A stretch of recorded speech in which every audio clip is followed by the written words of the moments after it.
All right, picking up where we left off last week, we finished chapter 9, A Tale of Two Students, where Frank and team help, well, maybe not help, but advise a group of students on a debate in the affirmative of supporting rent and wage and price controls. Turns out impossible to do if you value freedom and not being a slave. But anyways, Chapter 10 is called Socialism by Default.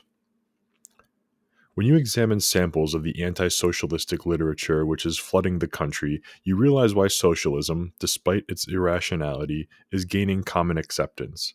If these booklets and letters were designed to aid the collectivist cause, they could not do a better job. Taken as a whole, this literature can be catalogued as swell country, no change wanted. It is reminiscent of Harding's Normalcy or of Hoover's Chicken in Every Pot, to say nothing of two cars in every garage. The line is to blow up economic half-truths flattering to the status quo, with the hope that such evidence will squelch the socialistic indictment of it. This literature is more than futile. It must boomerang simply because it dodges facts that are as well known as they are unsavory. If the run-of-the-mill American is as gullible as his literature assumes, and there is a reason to believe that he is, there are nevertheless the lessons of experience which even infantilism cannot dull. Imagine feeding rage to riches syrup to the sharecropper who remembers being dispossessed onto the highway, or to his children who learn to hold out the hand of beggary. Then there's the glorious tale of the penniless immigrant who rose to affluence. What can be the effect of this pap on the fellow who lived by the grace of the WPA when bank bankruptcy wiped out his lifetime's savings? What goes on in the mind of the mechanic who, on reading about the overall picture, quote-unquote, of national prosperity or the tables of comparative wages, recalls the 10 years of wageless nightmare until the war brought hypodermic relief? Even now, dulling the enjoyment of his inflationary comfort is the specter of impending depression. All this experience the anti-socialistic literature passes over lightly with figures, carried out to 3 percentage points. The inference is plain that the poor ye have always, and nothing can be done about it. It's fine solace to be labeled an unemployable, or to be put among the surplus population. But somehow the lowliest of the species resents being a statistic. He flatters himself that he is a man.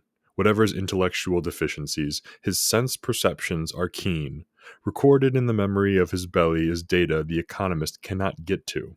And that memory tells him that there is a lie somewhere in the Polynash picture of America being presented to him. Next section, the unanswered why. Sure, there are more opportunities for self-betterment in this country than in other countries. Telling him about it is merely rubbing in the fact that maybe he hasn't got what it takes, and that isn't soothing. He knows there will always be a Babe Ruth, a champion. Well, all he asks of life is a steady job as a bat boy in the bush leagues, and he hasn't found even the modest ideal always attainable. Why? If this is such a great country, why? Observation tells him that many of those who rise above the ruck do so by other means than industry and thrift. There's a rag picker made into a merchant by the black market. The town ne'er-do-well who attached himself to a political mogul and became a cigar-smoking contractor. The arrogant and opulent union leader who somehow got licenses for the best spots in town and now mingles with the best people. And how about the fellows who finance these God Bless America pamphlets? What's their racket? Sure, the average quote-unquote wage in this country is princely income compared to that of the Chinese coolie. What of it? The average American worker, whatever that is, produces more. Well, if he produces more, he is entitled to more, and why give credit to a system for the labor he puts out? According to the figures in this anti-socialistic literature, he absorbs in wages about all he produces, and yet his eyes tell him that there are a lot of fellows who produce nothing, or very little, and they seem to get along quite well. Who produces what they have? He's envious, to be sure, but he's also sensitive to a wrong he cannot locate. The socialists locate it for him. He never will understand their many-worded fable about surplus value and the class struggle and the glories of controlled economy. No matter, these fellows at least come clean.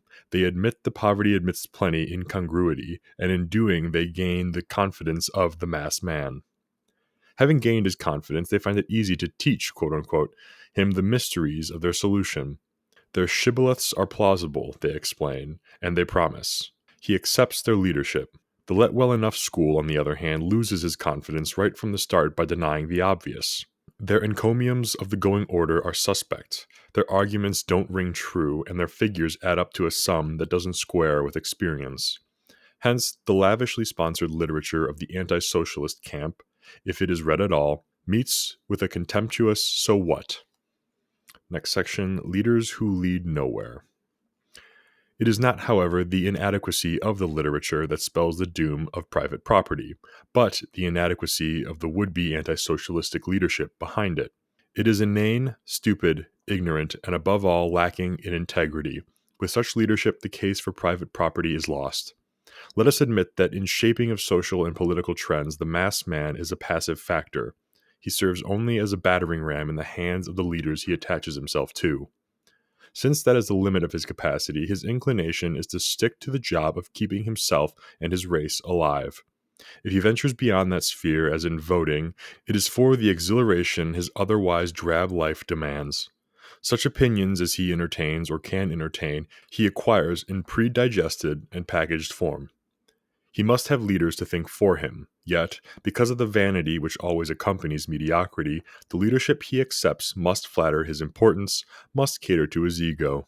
Nor can this leadership be effective if it lies to him about what he knows, however it may lie to him about what he does not know.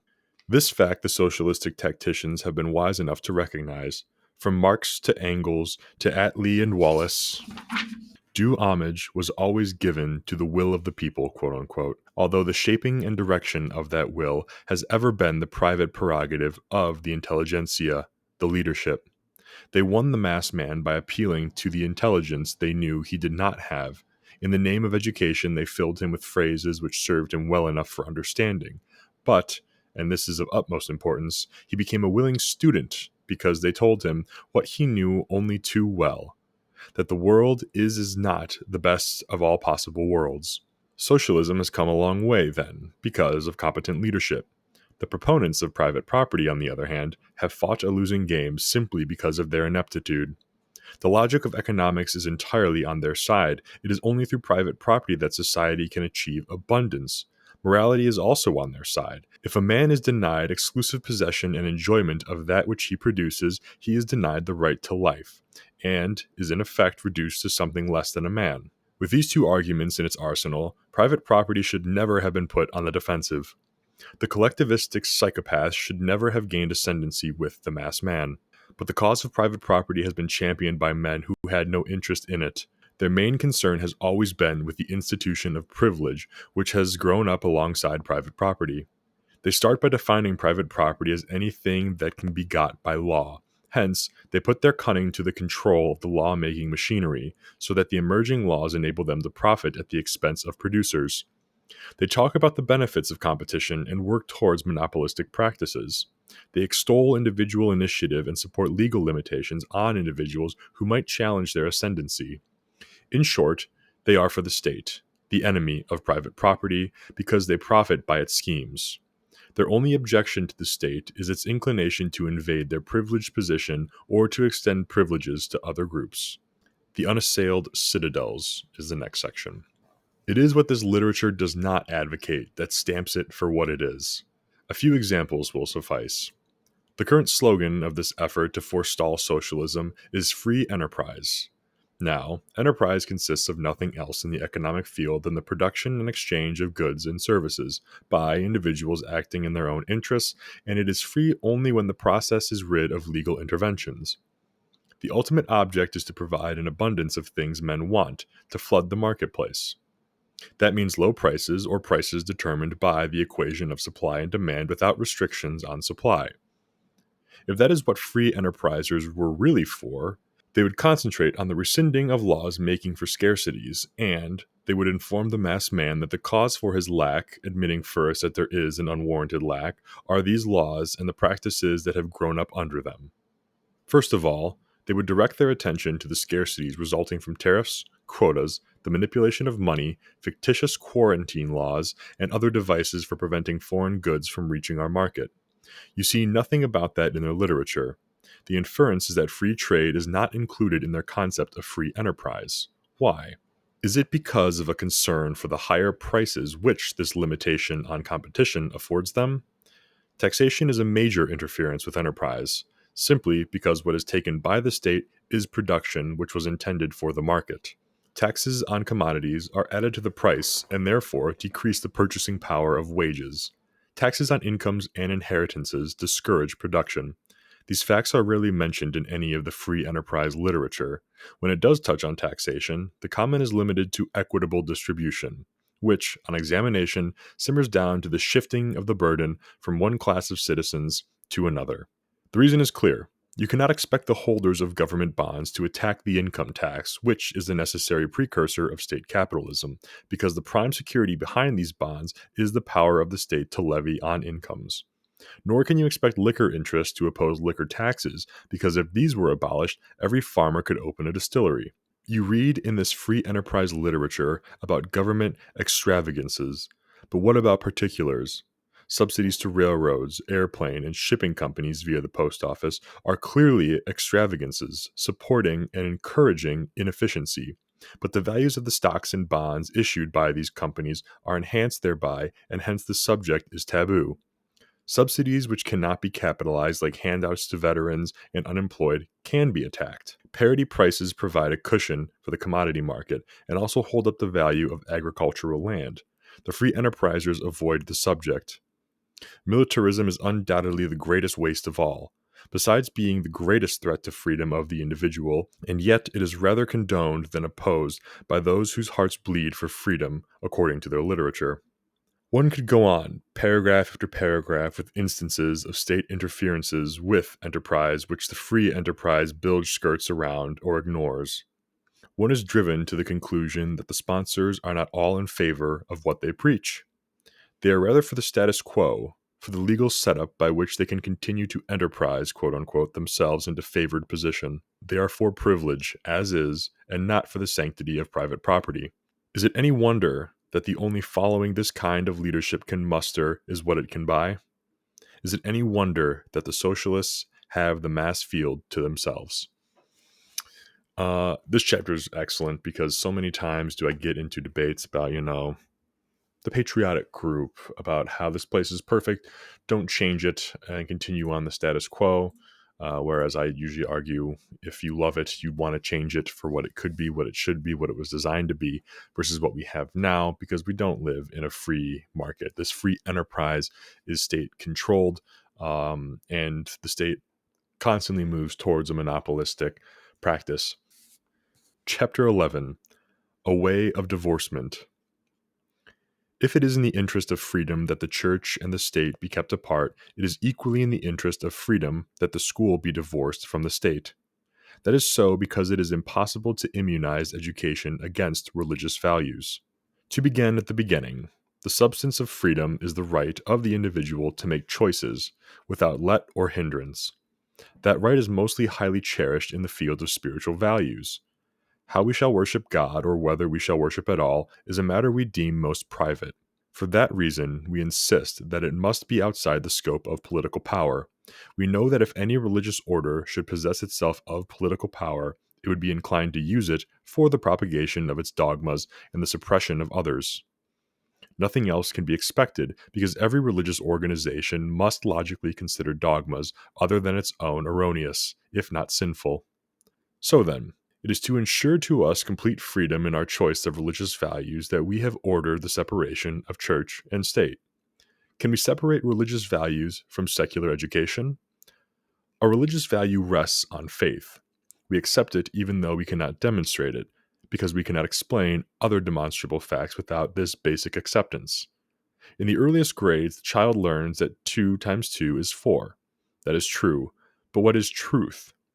That is a concept the philosophers have never been able to define, and in the final analysis, we must accept abstract truth on faith. The child could not get along with his education without it.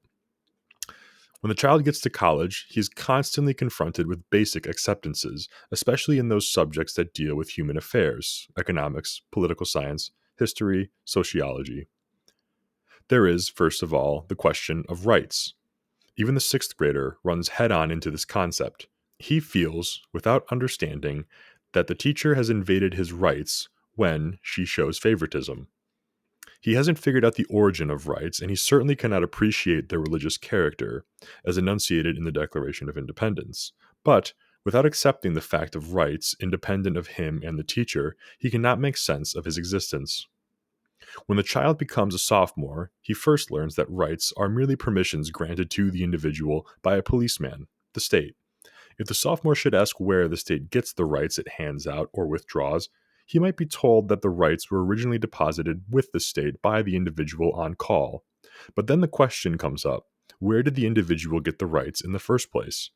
There is no answer, except the unsatisfactory one that the fellow with the big club gives or withdraws rights at will simply because of the club. And the residual impression is that there is something divine in power. It is a religious impression. A more important religious value that plagues secular education is the one we call natural law. When education starts, the mother finds escape from the interminable why by replying, "That's the way it always is." She's got to take recourse to that vague acceptance after exhausting the plausible explanations, like the stork brought the baby, or the chair that hurt the child is a bad chair. Later on, the teacher goes on to the nature of things for her final explanation, or she might say, it is the will of God. The final answer to all questions is an assumption. But the college professor is not so naive. He flatly declares that there is no such animal as natural law, that it is just an old-fashioned myth. The fact is, says the professor, that science is uninhibited by any rules of nature. Given enough time, the scientist will figure out answers to all unanswered questions. That, of course, is an unprovable assumption and calls for an act of faith in the infallibility and omniscience of science. The rejection of the theory of natural law, however, has a very important bearing on our lives, besides opening the way for a new religious idea. If, for instance, there are no natural laws in economics, no fixed and immutable causal relationships, then what's wrong with economic planning? The all-important matter of making a living can be manipulated to bring about any results you want, and nature be damned. To take another example from the field of social science, those who begin with natural law will tell you that society is an organism that gestates, just like a baby, and you cannot do anything about changing the procedure. That is, society is not an artifact. On the other hand, the planning pragmatists come up with a Morgenthau plan. But have we eliminated religious values, basic acceptances, when we reject natural law? Not a bit of it. We have simply replaced one unprovable axiom with another. Natural law calls for faith in an unchangeable pattern of things. When we drop that, we must have faith in something else, and that something else always turns out to be political power. Even the all-knowing scientist in the field of human relations finds it necessary to implement his wisdom with political power. It can do all that God is presumed to be capable of doing, and then some. The point is, you cannot divorce basic assumptions or spiritual values from secular education. This fact, however, did not bother our forefathers when they put the state into the education business. In those days, not even the agnostic questioned natural rights. And while the philosophers quibbled over the meaning of natural law, it never occurred to them that freedom was in any way involved in this discussion.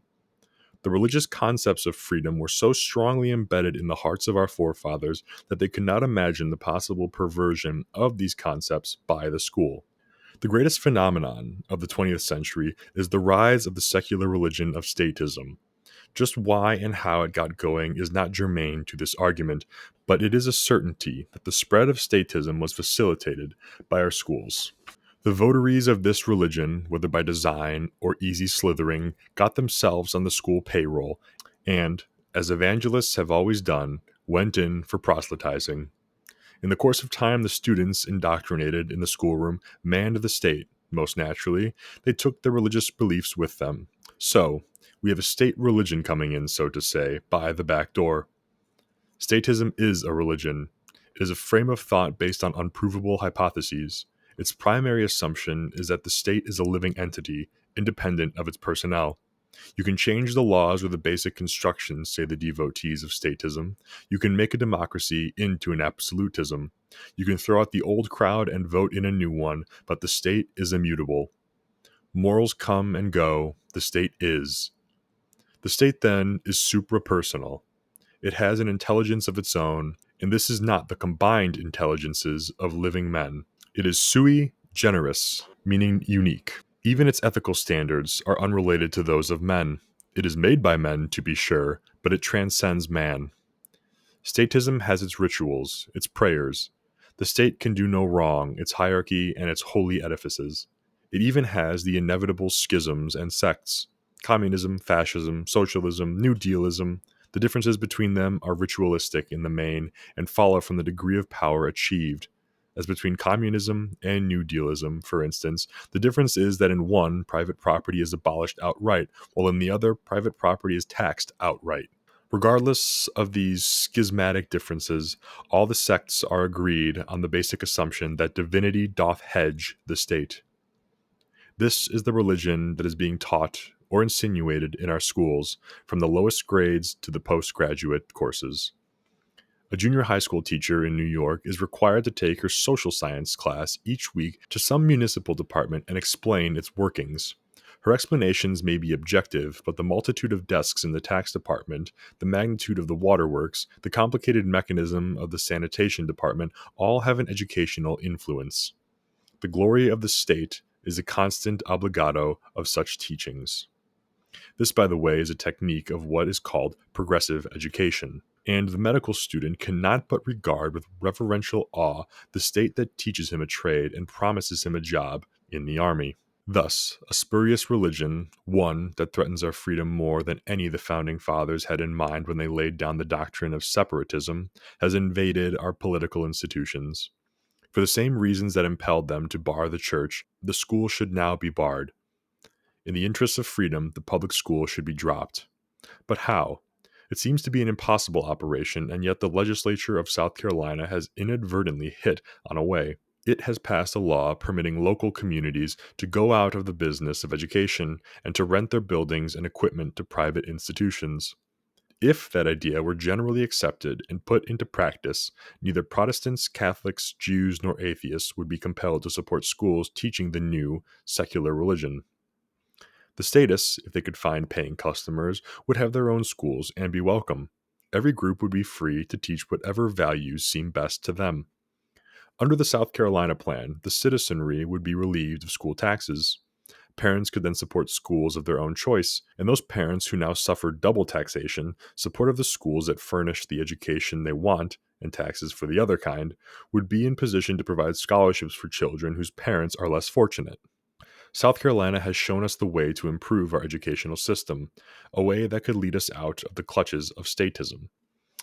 So this is a really interesting one and a really cool one that sort of tackles the problem with public education, and seeing how he talks about it now, it's really no wonder to see where it is today, how everyone's criminally underpaid, how at the same time administrative roles have completely outpaced student enrollment and even teacher roles. That public school in this country is now just a jobs program for completely inept adults that simply want to hand out an easy desk job they can float by on, doing nothing, while just really being a detriment because kids are graduating with lower literacy rates, unable to do basic math, and whatnot. The only thing you really remember is y equals mx plus b and what the fuck the mitochondria is, and you never really use that outside of a test. And I've gotten a bit of pushback on this when I have done battle, especially now with a lot of the things that are being cut in public education. The entire reason why we're in this position again is that you gave the state the ability to educate you. And just like with SNAP, I'm not saying that people don't need help, and it's unfortunate that they do need help. But the fact of the matter is, if you give the government the ability to feed you, you give them the ability to starve you. And the same thing goes, if you give the government the ability to educate you, you also give them the ability to make you retarded, and leave you completely skillless, without any real valuable knowledge or education for the real world, regardless of your financial or time and effort investment in going to school. I know nothing about the South Carolina sort of private school or school of choice thing here. It sounds like I don't really know how that turned out. I don't really know where I went wrong. No doubt the state ended up probably banning that would probably be my guess down the road. So I don't really know how that played out, but it seems to make a lot of sense in theory. Again, everything seems to really go south once the monopolistic desire of the state steps in and fucks everything up. But anyways, chapter 12, Joseph, Secretary of Agriculture. Long, long before Freud, a fellow named Joseph got himself a reputation as an interpreter of dreams. So when all of the PhDs of Egypt failed him, Pharaoh sent for this wizard and put to him the puzzler that had come to his subconscious mind one night, something about 7 lean kine, or cows, and 7 fat ones. A biographical note on this Joseph is in order. Even as a lad, he had shown himself endowed of special gifts, winning preferment in his father's eyes over a parcel of brothers. This aroused the envy and resentment of the fraternity, who probably considered Joseph a violation of the principle that all men are created equal, and they contrived to restore parity and mediocrity by getting him out of circulation. By devious circumstances, he was landed into the services of Potiphar, a big wig of Egypt, which was a long way from home. One so clever could not be denied. He rose rapidly to head foremanship of Potiphar's estate. At this point, his career was almost cut short by the perfidy of a woman, that is to say, Potiphar's wife, presumably a homely one who was misunderstood by her spouse, tried to seduce said Joseph, was repulsed, and, like a scorned female, framed her jilter. Potiphar dumped Joseph into jail. It was here that Joseph came into his own. Among his fellow inmates were 2 who were bothered with dream problems. Joseph applied himself to these riddles and untwisted them with uncanny exactitude. This was remembered by one of the prisoners who, on his release, hired out to the Pharaoh household, and when he heard that his master was deep in subconscious troubles, he recommended the diviner of the dungeon deep. That is how Joseph came to be called to the palace. Realizing that an unpresentable psychiatrist is without prestige, he slicked himself up, even shaved off his insignia of his tribe, and offered his services to the troubled administration. Quickly he came up with the answer. There was nothing to it. The dream, he said, indicated clearly that Egypt was about to experience the well-known business cycle, sometimes called boom and bust. How did he know? The knowledge came to him by divine revelation, he said, which was far more reliable than the wisdom of the Harvard School of Economics. At this point, and while Pharaoh was flabbergasted into speechlessness by the positiveness of his prediction, Joseph showed his true mettle. He threw in a plan. True, he said, the 7 years' boom was sure to come upon the realm, but the bust was not so inevitable. Jehovah could be cheated out of it by the simple device of laying up a reserve during the years of plenty. To execute that job, Pharaoh would have to dig up a capable Secretary of Agriculture. The plan and the secretaryship had nothing to do with the riddle he had been called in to unravel, but Joseph tossed it off anyway and was about to bow himself out. It occurred to Pharaoh, however, that a mind that had all the answers ought not to languish in Potiphar's jail. So, on the very spot, confirmation by the Senate was quite unnecessary in those days. He appointed the surprised Joseph to be his Secretary of Agriculture. There being no constitution to swear by and no Bible to kiss, Pharaoh made the appointment stick by putting his own signet ring on Joseph's hand and a solid gold chain around his neck. For a lack of an automobile, an official chariot was assigned to the new dignitary. No doubt, though the chronicle does not record it, Joseph must have a big office to work from, with a lot of assistants and secretaries, for mention is made of many overseers. Henceforth, Joseph had no need to interpret dreams. He was an administrator with a plan to carry out. Since the economy was completely agricultural, his position made him the real boss of the country, the top commissar. The first thing he did was to pass laws. Without them, no plan can work, and the first law on his agenda was quite naturally a tax law. 1/5 of all that these profligate farmers should produce during the years of plenty must be taken from them and put under lock and key. It is reported that this 20% income tax yielded quite an amount. The grain piled up as sand of the sea, and undoubtedly there was a shortage of bins, barns, and elevators, for it was without number. In due time, as per prophecy, the Depression came. It is not certain whether this calamity was caused by overproduction or overconsumption. At that time, the learned professors had not yet discovered the sunspot theory or even the velocity theory of money. The magicians of that day were without benefit of postgraduate courses in economics. The tale, as we get it, refers to the famine, but we are not informed whether the shortage was due to drought, pestilence, or other unforeseeable accident, or perhaps to the constant sapping of the economy by 7 years of heavy taxation. From what follows in the story, it is quite possible that the dream planner might have anticipated the consequence of his taxing scheme, the abject subservience of the Egyptian proletariat. At any rate, hunger was upon the land of Pharaoh, and the people came to the Secretary of Agriculture and begged him to return the grain he had taken from them. Did he shell out? Of course he did, and at a price. He took their money, and when they had no more money, he took their cattle. And Joseph gave them bread in exchange for their horses, and for their flocks, and for their herds, and for their asses, and he fed them bread in exchange for all. Still, the hunger was upon the people, which was natural, for their capital was all gone, and without capital there was little production. As we know now, state capitalism had set in under Joseph's wise regime, and there was nothing for the hungry masses to do but apply for jobs to the state at the only wage that it was pleased to pay, which was subsistence. They offered themselves as servants unto Pharaoh in exchange for bread. Then Joseph said unto the people, Behold, I have brought you this day in your land of Pharaoh. Lo, here is seed for you, and you shall sow the land. In common parlance, that means that he had nationalized the land and the labor of Egypt. The dream plan worked wonders for Pharaoh and his Secretary of Agriculture. There is reason to believe, however, that some of the proletariat were perturbed by a moral principle, the right of a man to his property.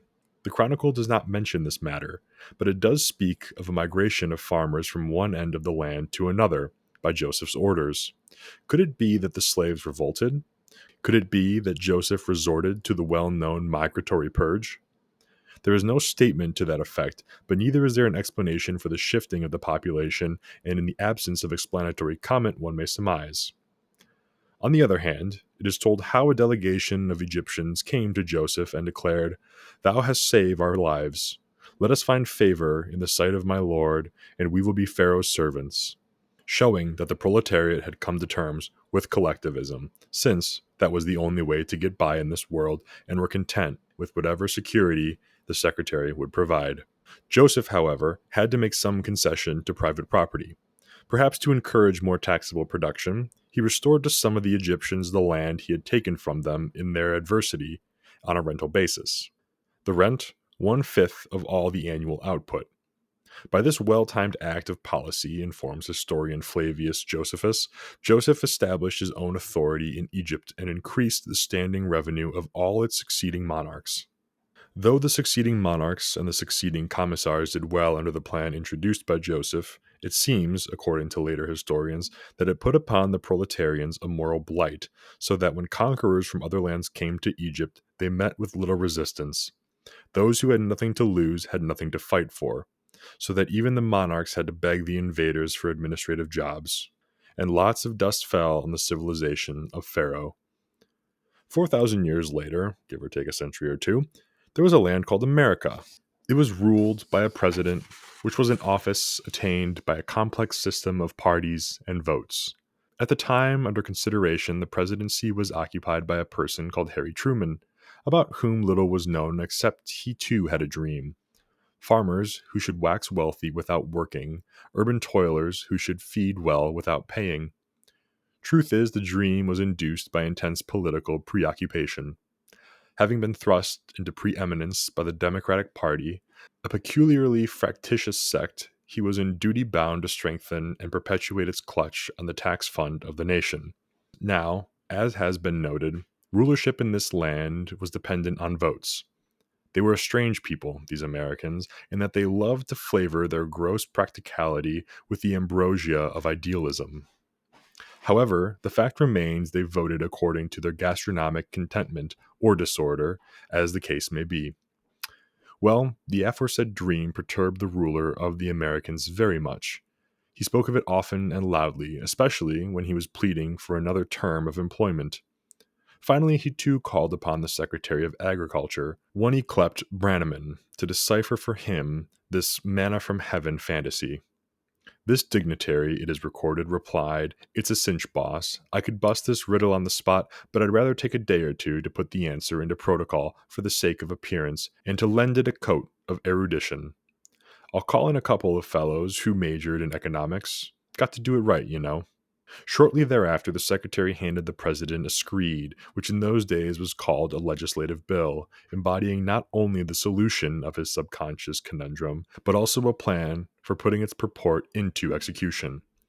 The dream signified, said the secretary, that the farmers must be won to the sacred Democratic Party by assuring them the high prices for their products, and the proletarians of the cities by providing them with cheap edibles.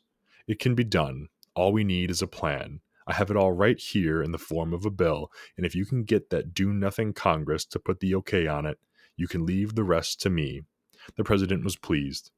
The first thing called for in the plan was an appropriation for an enforcement agency, which in itself would provide an easy living for a goodly number of loyal Democrats. That was fine. Then, a schedule of production would be presented to the farmers.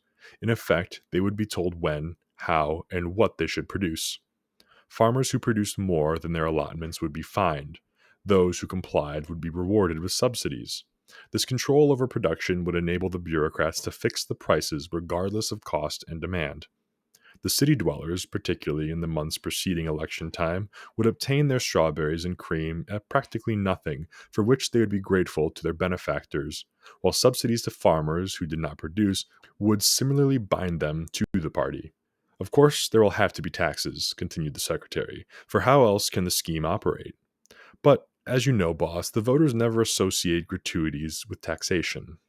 The farmers and artisans, if they mention the matter at all, will be told that the rich pay all the taxes, and that will satisfy them. The checks we send the farmers will more than offset the distemper caused by levies on their incomes, and the housewife's glee at the low price of cabbage will overcome the chagrin of payroll deductions.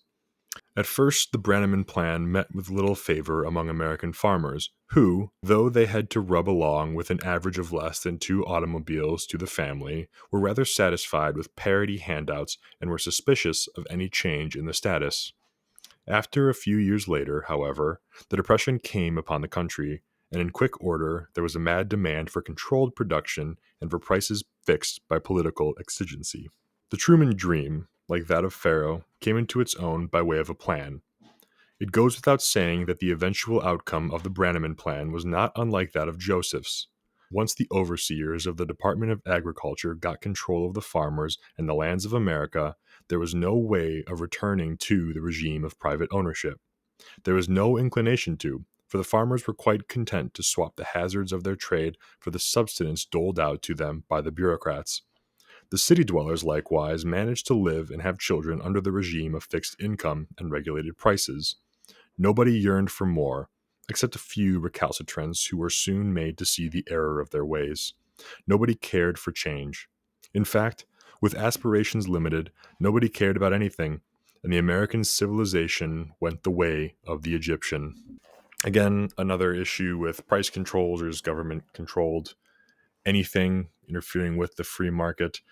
And a spectacular use of, I think, the story of Joseph in Egypt in a way that I've never really heard it framed. Definitely what I'm going to be leaning on when maybe doing a verbal joust with a religious statist. Chapter 13 is misguided patriotism. There is no questioning the patriotism of men who, like Charles E. Wilson, give freely of their talents, experience, and energy to the political establishment. The motives of these businessmen are of the highest. Their wisdom is another matter, and even they must at times question it. In helping the bureaucracy to further its purposes, are they acting in the best interests of their country? Will their sacrifices make this a better land for their children to live in? We must not confuse these men with the obscene and ubiquitous 5%ers, the hired hyenas of the business world who grin their way through the labyrinth that is Washington. In all probability, the firms they represent are incompetents of the same moral stripe, managing to keep one step ahead of the sheriff only with the help of government contracts and loans. This certainly is true of those who shore up their rickety affairs by borrowing from the RFC and other lending agencies. Then there is another kind of businessman, quote unquote, who must be written off. He is the man of means who has given up on the American tradition and is buying insurance against future reprisal. Having accepted the trend toward collectivism as inevitable, this fellow comes to the aid of the country, quote unquote, with substantial contributions, sometimes through foundations, to movements and individuals who, in his judgment, are on the winning side.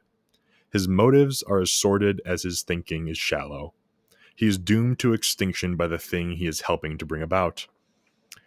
The wisdom in question is that of the capable and unselfish entrepreneur who, answering the call of duty as he sees it, permits himself to be drawn into Washington's vortex, either as a stand-in bureaucrat or as an unwilling contractor. The case of a reputable New York engineering firm is in point. It is unthinkable that this old and successful concern ever solicited government business. How it got into it is not public knowledge, but the fact is that it has become a finder for the bureaucracy. When an agency is confronted with a procurement problem involving technological know-how, it puts the matter before this firm, which in turn sets its operatives to the task of finding the available skill and equipment. If the existing facilities have to be adapted to the government's needs, their extensive engineering knowledge is at hand. If finances are needed, a Wall Street connection is contacted, and since a government contract is assured, the financial problem is solved as expeditiously as the manufacturing problem. The bureaucracy has scored a hit. Through such methods, many an entrepreneur who might be rendering a social service is sucked into the collectivistic maelstrom. Unwittingly, and in some cases unwillingly, he becomes a tool of the state.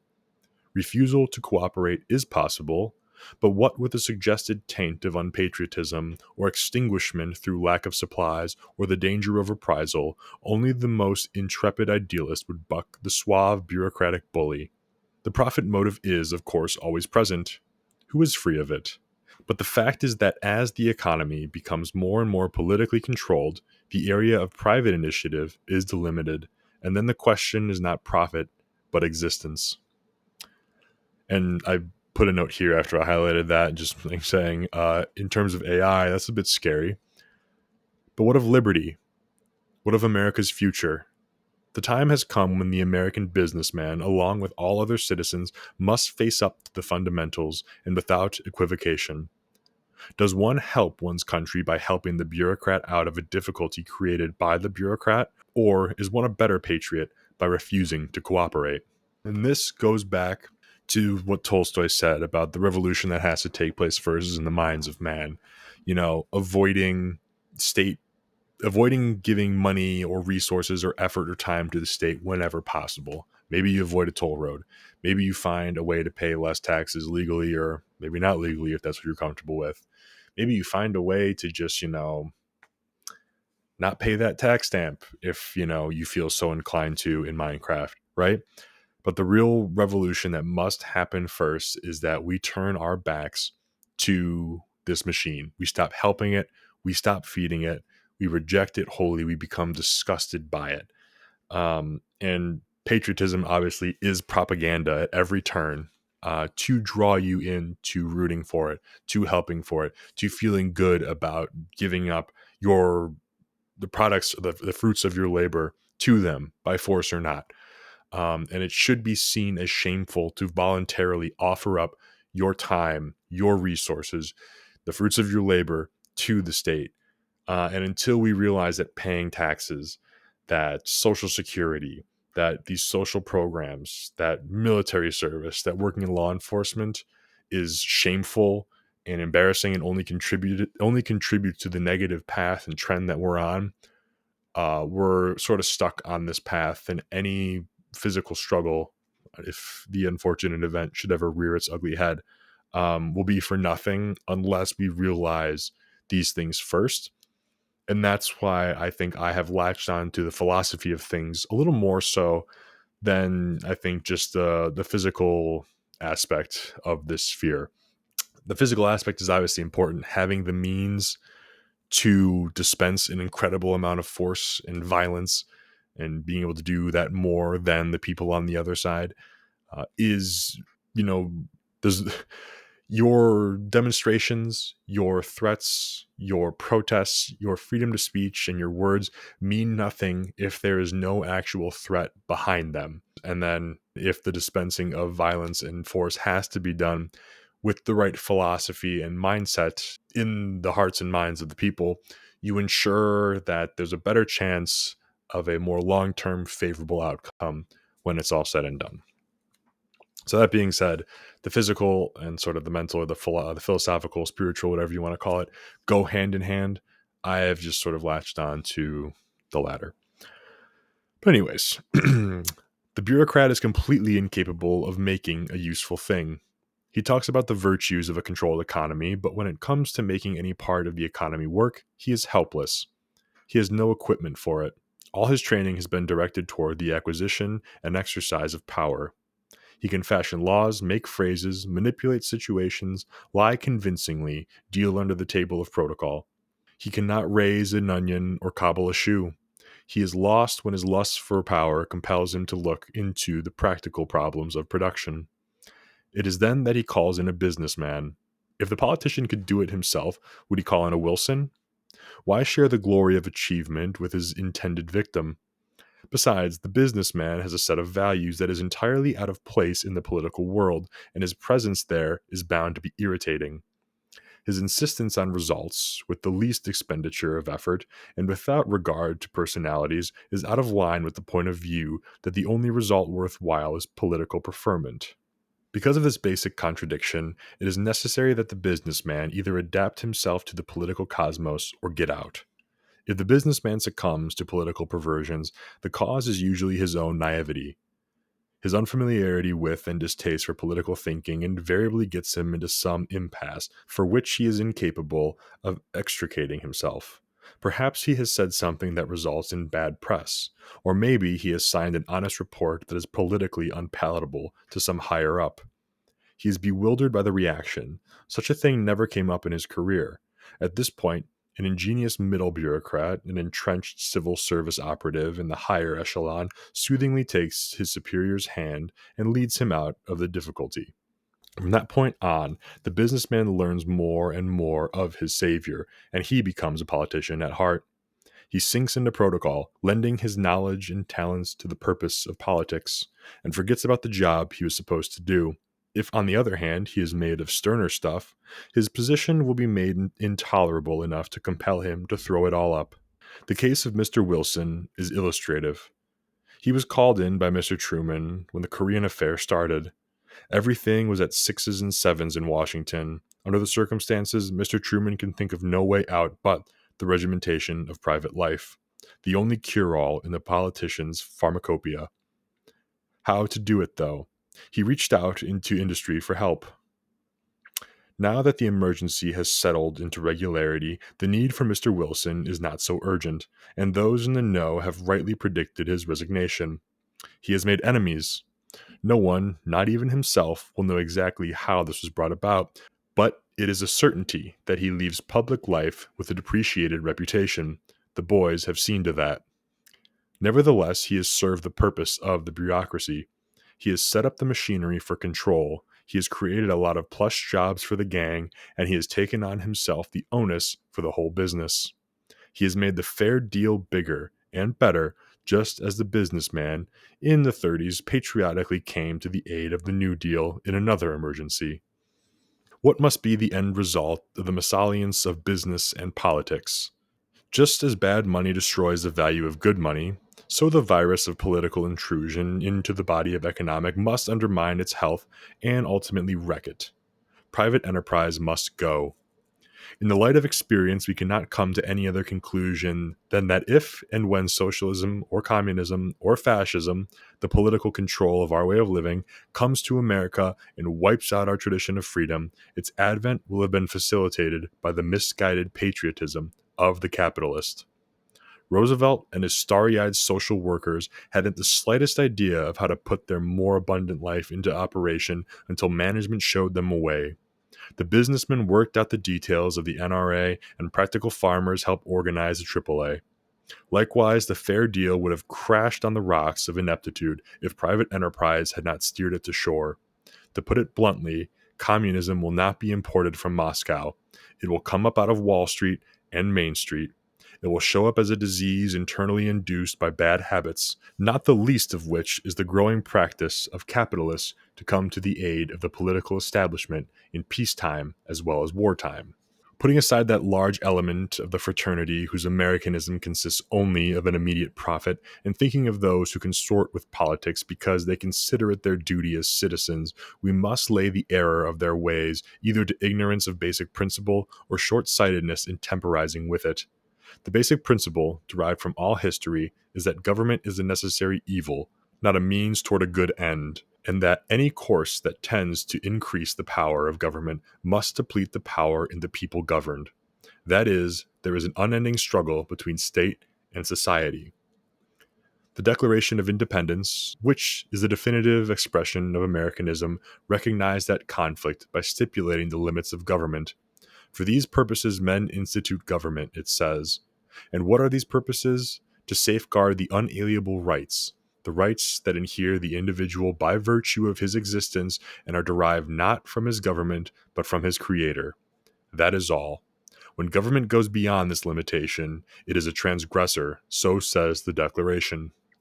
So then, true patriotism, faithfulness to the American tradition, demands a skeptical attitude toward politics. It must be presumed a priori that the politician's business is never to further the area of freedom. He has no interest in it, and that he is rather concerned with expanding his own area of activity. Hence, he must be kept constantly under surveillance. Cooperation with his schemes is dangerous to the interest of society. The best the capitalist can do for his country, for his children, is to oppose intervention at every point, regardless of immediate consequences, and never to lend his prestige or capacities to the political establishment. Boom. That was a killer chapter. A couple funny things. Before the last little section there, when he goes, communism will not be imported from Moscow. It will come out of Wall Street and Main Street. It will show up as a disease internally induced by bad habits, not the least of which is a growing practice of capitalists to come to the aid of the political establishment in peacetime as well as wartime. I think it's just funny that, New York was the first one to fully elect an open one. But it's true. Another country didn't come in here and force it on us. We're voting it in ourselves due to our ignorance and ineptitude and our collectivist mindset. And obviously that last paragraph was straight fucking fire about the Declaration, how true patriotism isn't just supporting the government, right? And I've said this without really fully understanding Frank Chodorov's point, and obviously, I didn't word it as eloquently or as long-winded as he did there. But my point has always been, if you love your country, you hate your government. And I think that's probably the best way to summarize that last little paragraph there. Chapter 14, Conscious Schizophrenia. If psychology lacks something in the way of being a science, it has nevertheless enriched the language. Take the word schizophrenia. That's a mouthful. Once the tongue has mastered the polysyllable, the temptation is strong to use it freely. I feel that. Usually to describe an irresponsible person whom you don't like. That, however, is gross name-calling and does injustice to the fellows who are trying so hard to elevate psychology to a science. What they mean by schizophrenia is a pathological condition of the mind. The patient suffering from it, although they say he doesn't suffer at all, but rather enjoys his ailment, I find that hard to believe, finds it difficult to cope with reality and takes refuge in a world of dreams. It seems that this slipping off the cliff of reality becomes automatic, that the patient's mind is completely out of his control. His will doesn't function. However, with apologies to the psychological fraternity, I beg leave to borrow this fine word to describe the mental apparatus of men who, by all the known standards, must be accounted quite sane, but who likewise periodically give the world they live in the go-by. In fact, these men must be designated as men of superior intelligence and above the average discernment. Sometimes they are called the intellectually curious. They too regularly drift off into illusionary realms, but unlike their pathological counterparts, they do so deliberately and quite consciously. They do so, indeed, to retain their sanity, which is under constant bombardment in the environment in which they are compelled by the need of existence to live. They split their personalities, so to speak, between the real and the ideal because of an inner necessity. They are, I hope the psychologists will indulge this free use of their word, conscious schizophrenics.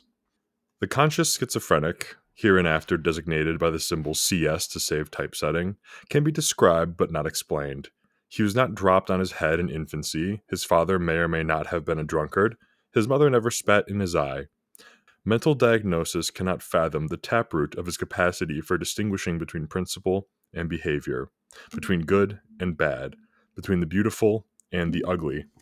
All that can be said of him is that somewhere along the road of experience he picked up that mysterious thing called values, by which he measures the ideas and practices of the social order he was born into, and he has a habit of finding that social order somewhat below his mark. His yearning for something better takes the form of either open criticism or silent resignation. In either case, he finds it necessary to take mental flight to a world in which his standards prevail. He is, and here's a little Stoic shout out, an Epictetus or a Thoreau or a Knock if he had the gift of articulation, or he is my farmer friend in Vermont who shuts himself up with a well-prepared library every fall. Then again, he might be the successful stockbroker who admits he is nothing but a cropper and finds it necessary to take an intellectual bath every evening lest he lose all respect for himself. But what is there in the makeup of this CS that acts as a magnet for values? His peculiarity is accentuated by the fact that most of his neighbors are as immune as their quadruped brothers. You cannot dismiss the matter by inventing a word for it, like complex. That explains nothing. Is it a complex that causes the editor of a daily sheet to recognize the obscenity of his own headlines? Nor can you toss off the CS by labeling him maladjusted. The fact is, he is so well adjusted that if he has the mind to, he can squeeze out of the social order a larger share of the material things it has to offer than those who find it the best of all possible worlds. He conforms because it pays him to conform, not because he's impelled to it by animal instinct. He is an ex-soldier who knows that the GI Bill of Rights is an outright fraud, says so, and deliberately takes advantage of it to the hilt. The run-of-the-mill veteran may do the same thing, but is incapable of questioning the rightness or wrongness of it.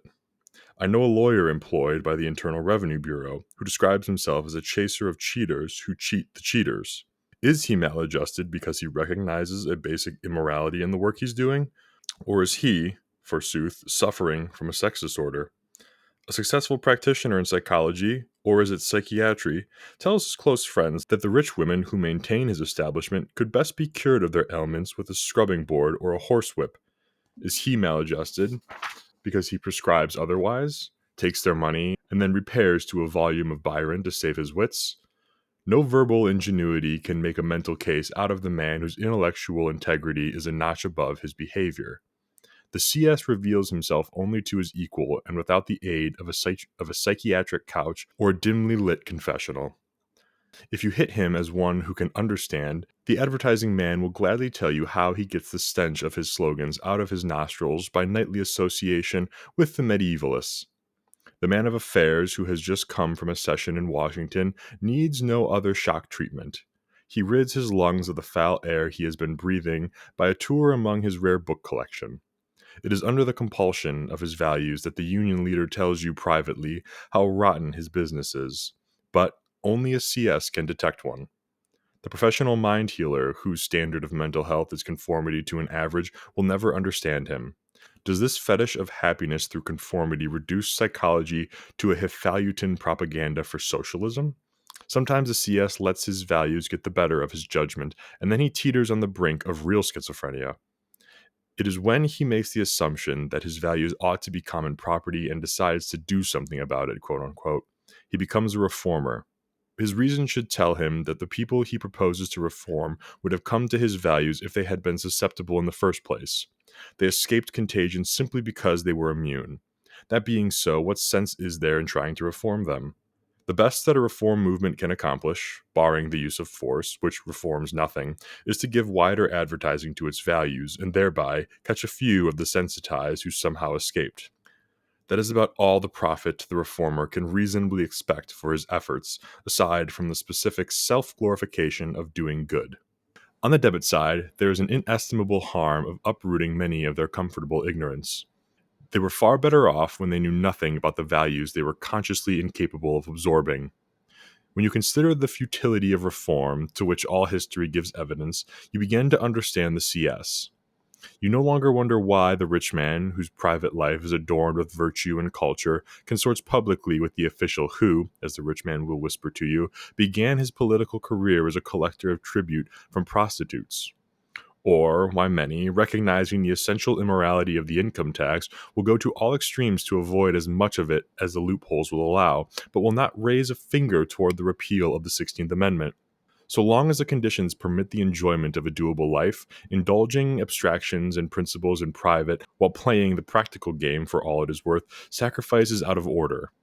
Why should the professor of economics jeopardize his livelihood by refusing to teach what he knows to be distortions of fact and theoretical absurdities in the official textbook? In the quiet of his den, he reads the books that satisfy his sense of decency. And this, by devious route of speculation, brings us to socialism and to Russia.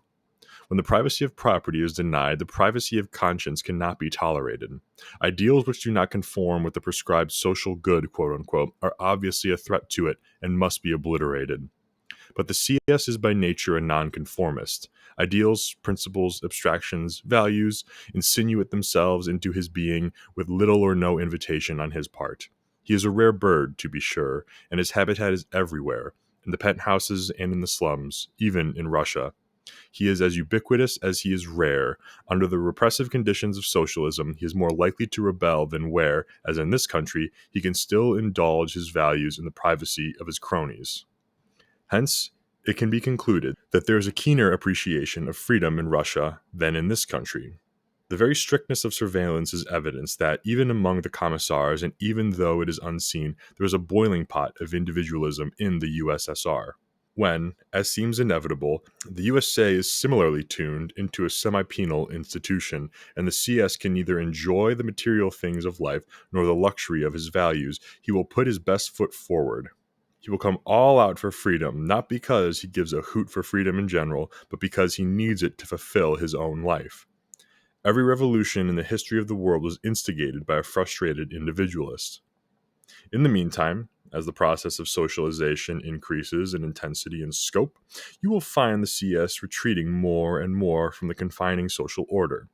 The rich man will retire, the poor man will try his luck on the patch of land, or he will emigrate to the wilds of Brazil or Timbuktu. The first effect of socialism on American society will be the flight of that element which alone can give it cultural and spiritual tone. The conformist mob, entirely devoid of values, will take over, and a low level of mediocrity will obtain. But unfortunately for socialism, the CS will germinate even in its midst. He is that kind of bird, and will make trouble. It is cheap moralizing to condemn the CS as a hypocrite. Who is qualified by his own behavior to point the finger of scorn at him? Surely not the cleric whose pulpit rests on dollars, the source of which he had better not be investigated, nor the reformer who profits by the very iniquity he claims to remove, nor the president of a college plentifully endowed with privileges and monopoly profits. Every institution which enjoys tax exemption is stopped from evaluating the status quo. And how many of us can truthfully say that not 1 cent of our income is unearned, or, to the extreme, would reject a wage, a profit, or a dividend, or a subvention from the tax fund? The CS has the good grace to know, and sometimes to admit, that his existence is steeped in moral squalor. His flight to intellectual decency does him credit. What is more, this rare bird is a carrier of values which would disappear from our ken if he were extinct. He chirps of freedom, of culture, of decency, even though he lives by other means, and his song is good to hear. Besides, if he did not exist, neither would this book. That's the end of chapter 14. A good term, conscious schizophrenia, as that is what I would say most of us could qualify ourselves as. You know, we pay taxes, we play the game of the state, we partake in the corrupt system, but we espouse different values. We partake and grow and build and nurture other cultures and pockets of culture. Some interesting lines I highlighted here about conscious schizophrenia. When speaking of socialism in Russia, when the privacy of property is denied, the privacy of conscience cannot be tolerated. Ideals which do not conform with the prescribed social good are obviously a threat to it and must be obliterated. We see this sort of thought police informing on social media, with the throttling of accounts, the censoring of accounts, even the arresting of people for saying things that objectively aren't crimes. You got to control the thought in order to stay in power. Another thing, when socialization starts to take hold and increases, the first sign it says here, the first effect of socialism on American society will be the flight of that element which alone can give it cultural and spiritual tone. Meaning that the CSs, the individualists, will seek elsewhere for freedom to enjoy those, rights, those things that they enjoy outside of the corrupt system and whatnot that they are forced to sort of live in and comply with. The problem is now, where do you go? You have nowhere to go now. That's why people say, America's screwed, we should move. Where the fuck are you going to go? There's nowhere left to go. And then I also like at the end when he says, it is cheap moralizing to condemn the CS as a hypocrite, who is qualified by his own behavior to point the finger of scorn at him. Surely not the cleric whose pulpit rests on the dollars, the source of which he had better not be investigated, so on and so forth. You can't fault him for saying what he says because he participates in it. What choice does he have? You face death or imprisonment should you resist immoral things, but to not say it and think it and know it would be an even worse injustice sort of thing. So you do what you can is what I've always been saying. Maybe you don't vote. He says here, go to great lengths to avoid paying income taxes and levies to the state whenever you can, legally or not, whatever you're comfortable with. I obviously do not do anything illegal when it comes to taxes and fees. I make sure to pay those given what I talk about here so that I don't get in prison. Thank you very much. But an excellent term nonetheless, CS. I love that, and I will be using it quite a bit more. Chapter 15, No Peace for Japan. Officially, the tragedy is ended. The curtain raised at Pearl Harbor on December 7th, 1941, was finally hauled down at San Francisco on September 8th, 1951. The participating audience has buried its dead, dried its tears, drowned the horrible memory in its preoccupation with new and prospective wars. The Japanese War is shelved in history along with its predecessors. Finis. But is it really over?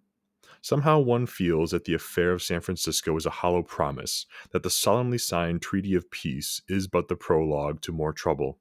The exact language of the document is most unconvincing. It declares the end of hostilities, but avoids reference to the causative conditions. If these conditions still obtain, how long before another eruption will take place? War is made by politicians, but politicians cannot make war out of sheer cussedness. The social conditions must be just right, and the economic conditions most propitious, which is another way of saying that when people find living difficult, it is easy to incite them against the foreign cause of their troubles. People will fight to live. Therefore, since in respect to the all-important matter of making a living, the Pact of San Francisco returns the Japanese people to the status quo ante, or slightly worse, then it is not a treaty of peace, but a tired truce. Like causes produce like results. To glimpse what is ahead for Japan and for the rest of the world, one must read the treaty in light of Japan's pre-war economy. In the early years of the century, when the growing American industrial giant felt the need of a wider market, it turned to the vast and potentially rich area in the east known as China. To the commercial mind, China in those days embraced all the territory and all the peoples between Siberia and the lands to the south under domination of the British and French, and most certainly included Manchuria and Korea. This was one economic unit, teeming with customers who had plenty of raw materials with which to pay for manufactured goods. Though this unit was ostensibly free to do business with whomever it wanted, the Americans found the way to it blocked by the peremptory positions held by European competitors. To meet this situation, Secretary of State John Hay formulated and caused general acceptance to what became known as the open door policy. This was a declaration to the effect that in the Chinese market, the various competitors were to be on equal footing. At that time, Japan was not much of a competitor, but was coming along and was very much in need of the open door. This mainland was of immense importance to Japan's economy. Aside from contiguity, the area was rich in all things Japan lacked. Japan has nothing to sell but her labor power, which is a marketable commodity only when it is congealed in raw materials, of which Japan has practically none. She must import not only the resources that labor power turns into desirable things, but much of the food that fuels labor power. This nearby neighbor had an abundance of both. Hence, by the open door, which for Americans meant an opportunity for expansion, was for Japan a necessity. But the open door did not solve her problems, for though she had an advantage of distance, Japan was not able to meet the competition of the Occident. America was a particularly tough customer. This fact may jolt our protectionists who have always maintained that our high-priced labor cannot compete with the coolie wages of the East. Yet the fact is that a wage scale lower than none, Japan was unable to undersell the highest wage scale in the world, even in her backyard. Wages, as everybody but a socialist knows, are a part of production. The higher the wages, the higher the production. Conversely, when the level of production falls, the wages come tumbling after. In comparison with his output, quality considered, the American skilled mechanic is the cheapest labor in the world, while the unit cost of the impoverished Japanese laborer put him out of line competitively. Japan's low wage level was the result of political domination of her economy. The level of wages is determined by the level of production, and political intervention in the economy always has the effect of depressing production. For one thing, political intervention means taxes, which is a siphoning off of the wealth of a nation and a discouragement of capital savings. No economy can attain or maintain a high standard in the face of frequent visits from brigands, in which class, economically speaking, the tax collector must be put. In Japan, the political establishment had long enjoyed absolute control of the economy. This meant that Japanese production was loaded down with taxes, and even though some of these taxes were channeled back into the economy by way of subventions, the net result was a general impoverishment. Subsidies have the effect of creating work, of stimulating activity, of spreading money around, not of increasing production. Production begets production, and the only way to boost the general level is to permit the producer to keep, invest, and exchange the output of his labor. This is, concomitantly, the only way to boost the wage level.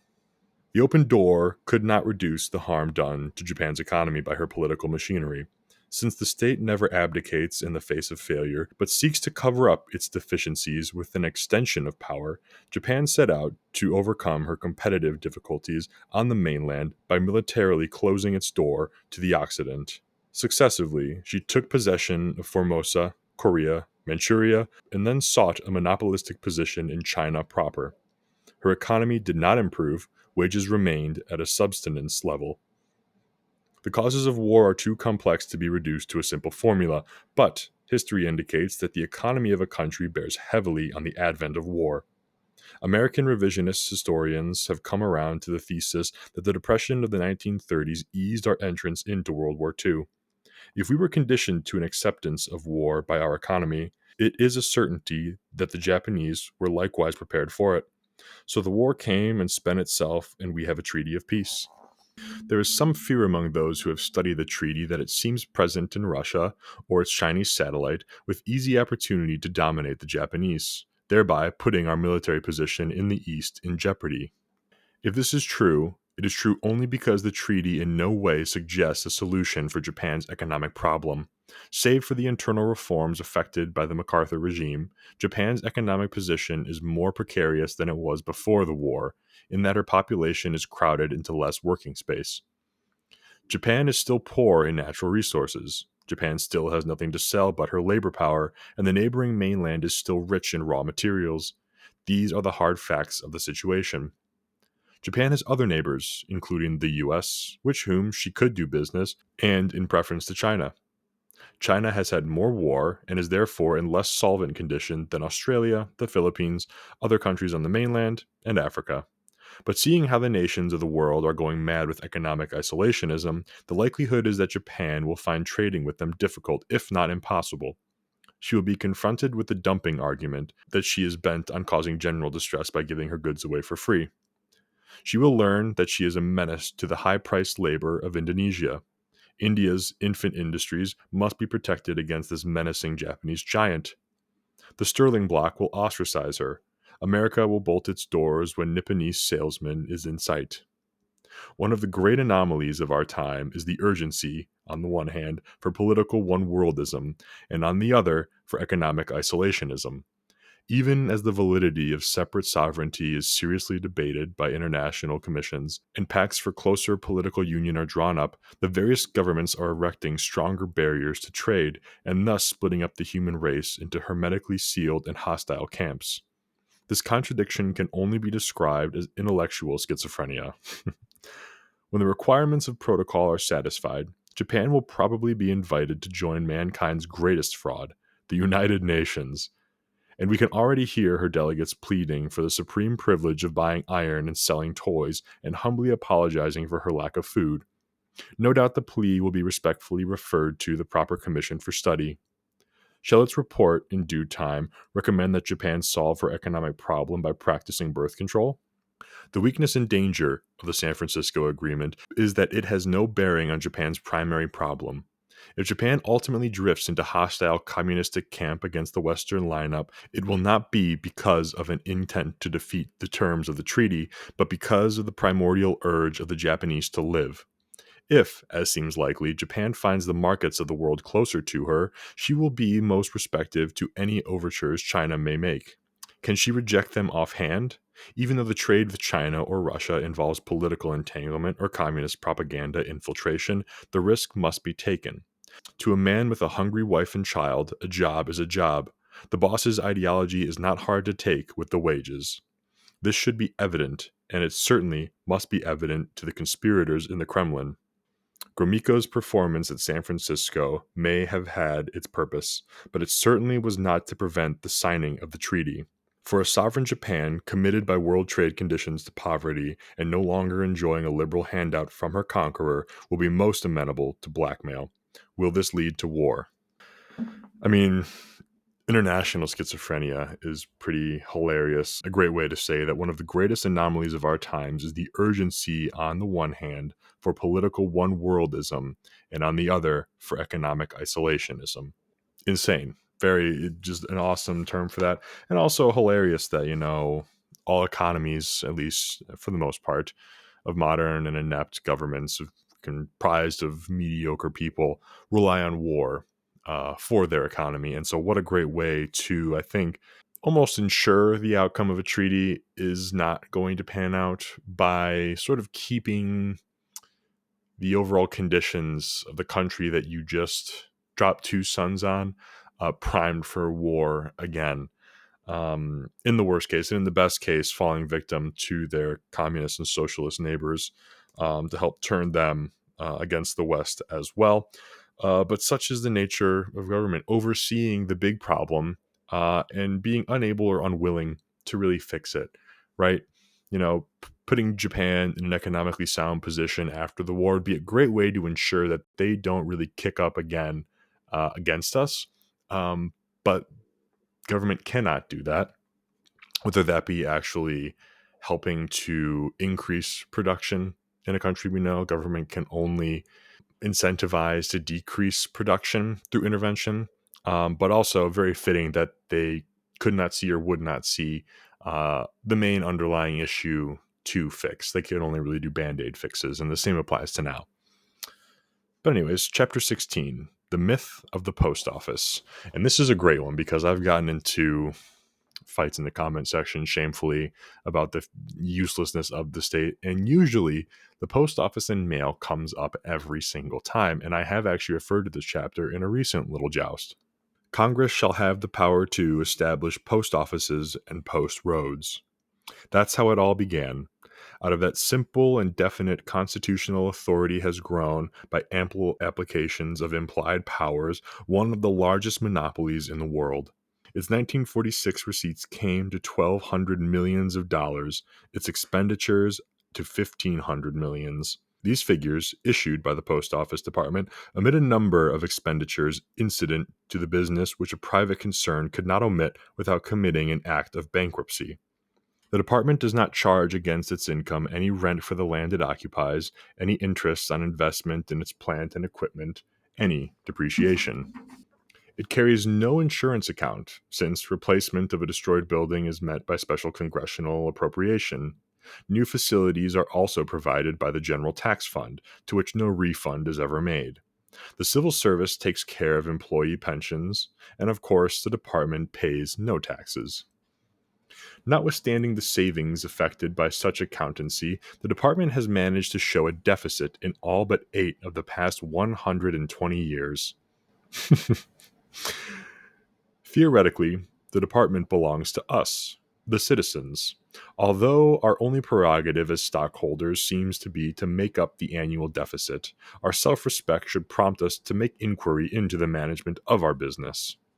Congress has recently made provision for raising the postage rates. Experience leads us to predict that the increase in income will be accompanied by an increase in deficits.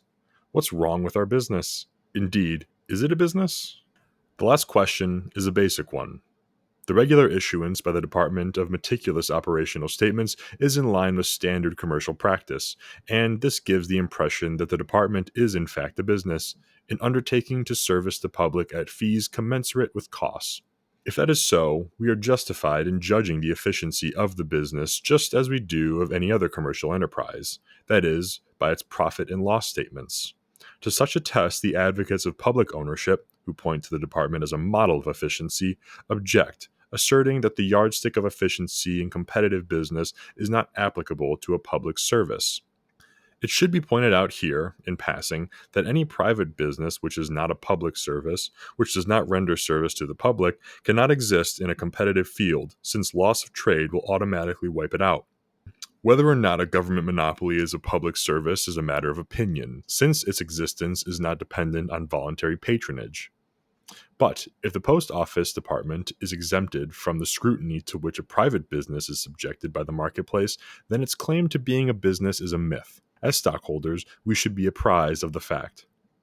The myth of the post office department is grounded in a well-advertised generality that which can best be done collectively should not be done privately. That, however, begs the question: why is the transmission of private messages peculiarly a government function? How can we know that public operation is superior when private operation is outlawed?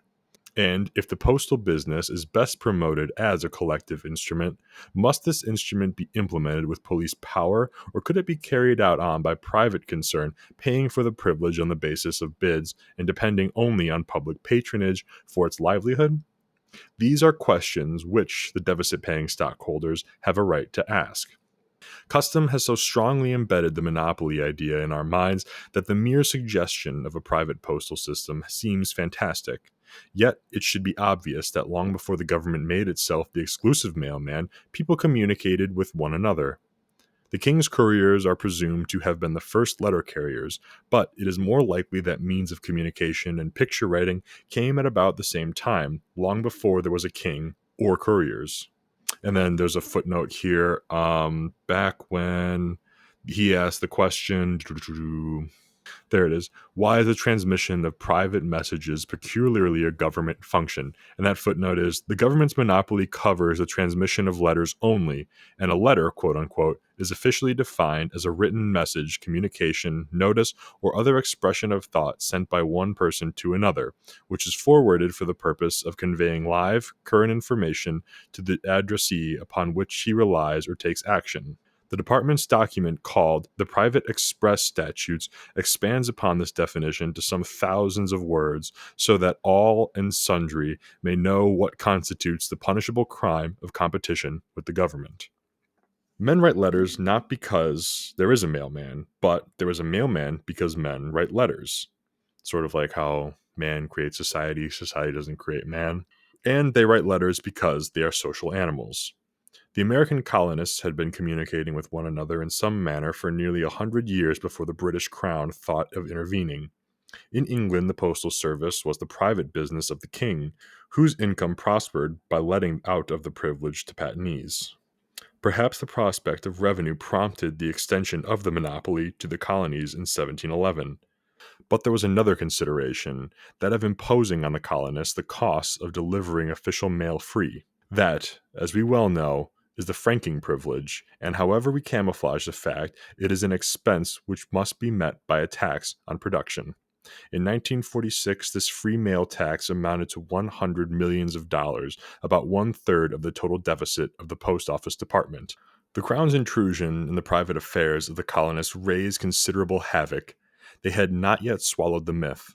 They recognized the postal rates as taxes pure and simple, not as payment for services rendered, and opposed the imposition both openly and by evasion. The Virginia House of Burgesses virtually nullified the law by threatening to fine postmasters who carried out its provisions. Meanwhile, the private business of delivering mail flourished, even advertised its services, while the official post office showed a loss each year until shrewd postmaster Benjamin Franklin turned a small profit to headquarters in 1761. For it not been for the intrepidity of free enterprisers, some of them official post riders who carried a letter or a packet by private arrangement, the Continental Congress would have been hard pressed. Obviously, the British controlled system would not be used. Intercolonial communication, however, was kept going by ride for pay men with hardly any interruption. Paul Revere is reputed to have been one of them. The Continental Post Office came into existence by the enterprise of a Baltimore newspaper publisher who solicited private capital for the venture and organized from among the subscribers local committees to carry on the service. That is, the need was met by social, not political action. A year later, the Congress took over, and then came the clause in the Constitution which made the business of mail communication a permanent function of government. The Constitution, again, fucking everything up. The habit of running a deficit was promptly acquired by the Post Office Department. Concurrent with this habit came practices which we label corrupt. It was not, however, the behavior of the officials that, at the beginning, can be so characterized. Though the possibility of using the institution for political purpose was recognized from the start, the idea did not come into its own until Andrew Jackson made To the Victors Belong the Spoils the guide of political behavior. The deficit-making practices of the department find their source in the cupidity of the contractors with whom it must deal. It should be kept in mind that what we call a public post office system is in the main privately operated. Even today, the major part of mail transportation is done by contractors, ships, railroads, airplanes, trucks, etc., and the principal occupation of the officials is regulation. In the early days, when senders brought mail to the post office and there was no local delivery and no stamps to sell, the department's functions were limited to laying down rules and regulations, establishing routes, and hiring contractors to carry on the actual work. On the general principle that the public treasury is ours, quote unquote, and that raiding it is sound business, these contractors did their best towards creating deficits. Their methods are embedded in the system. Footnote here. There is no way of determining the total loss in subsidies granted by the department, for they are not outright bounties for specific purposes and so recorded. The practice is to contract for space or services presumably available, even if not used or needed. The mail not carried under such contracts has acquired the name of phantom mail. At the present time, for instance, some losing airplane lines are arguing that they be paid by the airplane mile rather than the ton mile, meaning that they be paid for every mile flown, whether the planes carry mail or not. Reading on, the use of public funds for private gain began with the sideline postmasters. For political reasons, the franchise generally fell to newspaper publishers. Since newspapers were not then admitted into the mails, it was necessary for publishers to make private deals with delivery men, and it was quite natural for one of the franchises to use it to butter his parsnips. The department hired postriders by the horse and by the weight of the contents of the mailbag.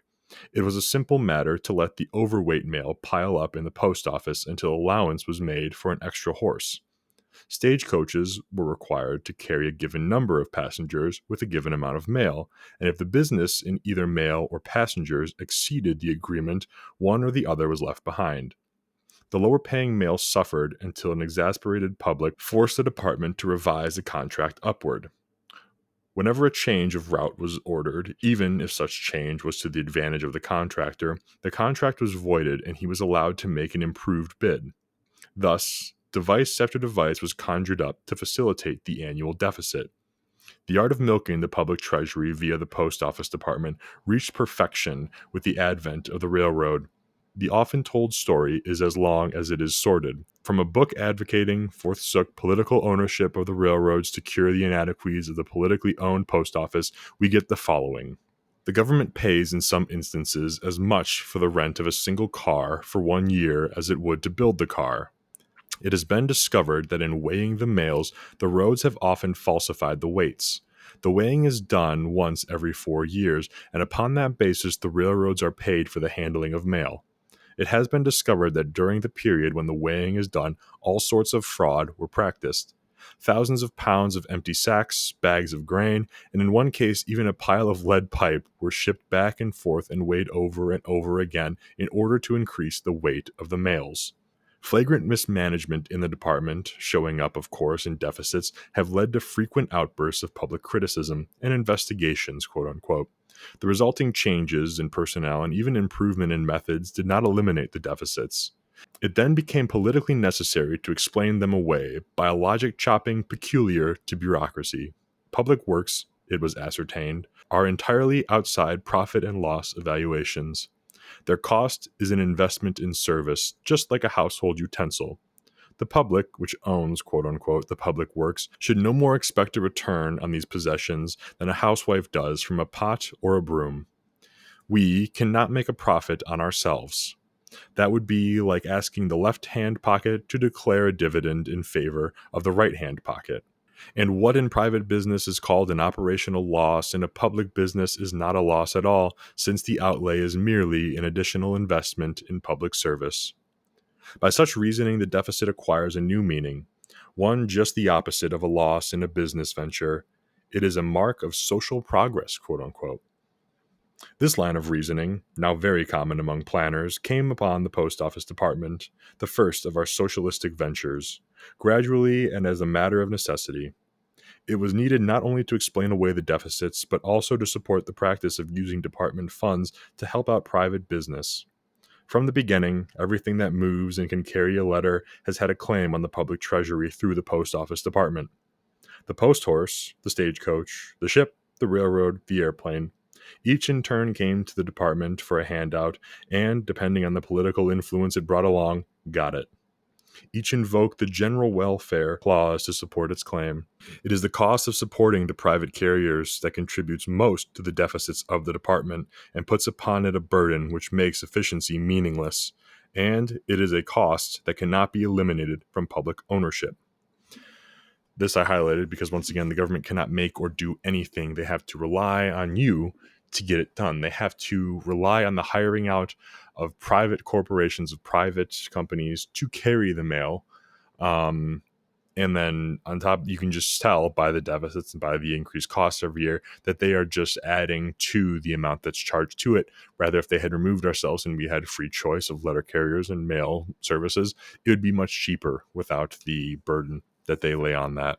Reading on though, whenever the sovereign authority invades the marketplace, it is inevitable that what we naively call corruption, which is but the political means of acquiring economic goods, will pollute the economy. Sort of what I just said. History is so empathetic on this point that one wonders at the persistence of the polynash hopes of public ownership advocates. In the final analysis, these hopes must rest on the sublime faith in the miraculous mutation of human nature by public office. The partnership of privilege and politics is as natural as the marriage of men and women. The same human nature which leads to subsidy raids on the department's funds also makes for the performance of duties which, in a private business, could not be tolerated. When the politics motive supersedes the profit motive, the direction and intensity of effort is completely altered. The office holder's bread is not buttered by a customer, but by a higher up, and hence his natural inclination is to cater to the latter, not the former. The case of the Postmaster General is in point. Here, we have the head of a business who is neither expected to have any particular qualifications for the job, nor to concern himself with its management. He is avowedly put there as compensation for political services. From the head down, therefore, the mail business is only incidental to the main chance. How then can we measure performance by the same standards which prevail in a business which must serve the public to exist? The department did not attain monopoly status in one fell swoop. It is quite likely that in framing the Post Office Authority, the founders of the Constitution had monopoly in mind, simply because the centralization and monopolization of kindred thoughts. But the evidence is not conclusive.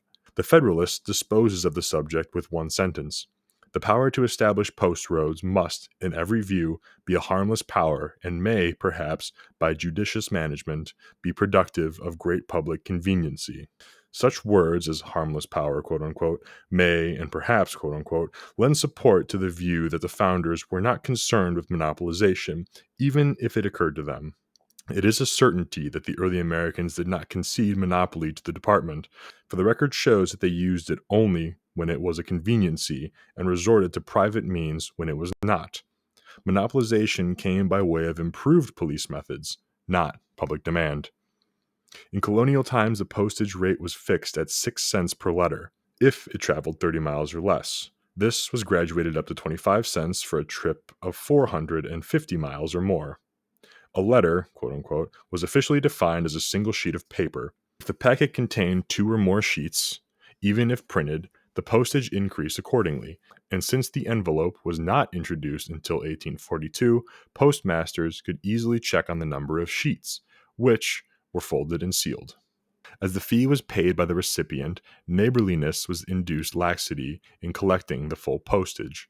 In 1799, the rates were raised, but the specifics seemed to aggravate the deficit it was supposed to cure, because high prices drive business away or bring in substitutes, and in 1816, the rates reverted to the previous scale. Unless people are acclimated to regimentation, their discontent arouses their imagination. The Americans of that time were not so acclimated, and therefore they turned for relief from poor or costly postal service to hired messengers, traveling friends, and the newly arisen dispatch and express companies that proudly offered cheaper and better mail service. The resort to social power was spontaneous and uninhibited.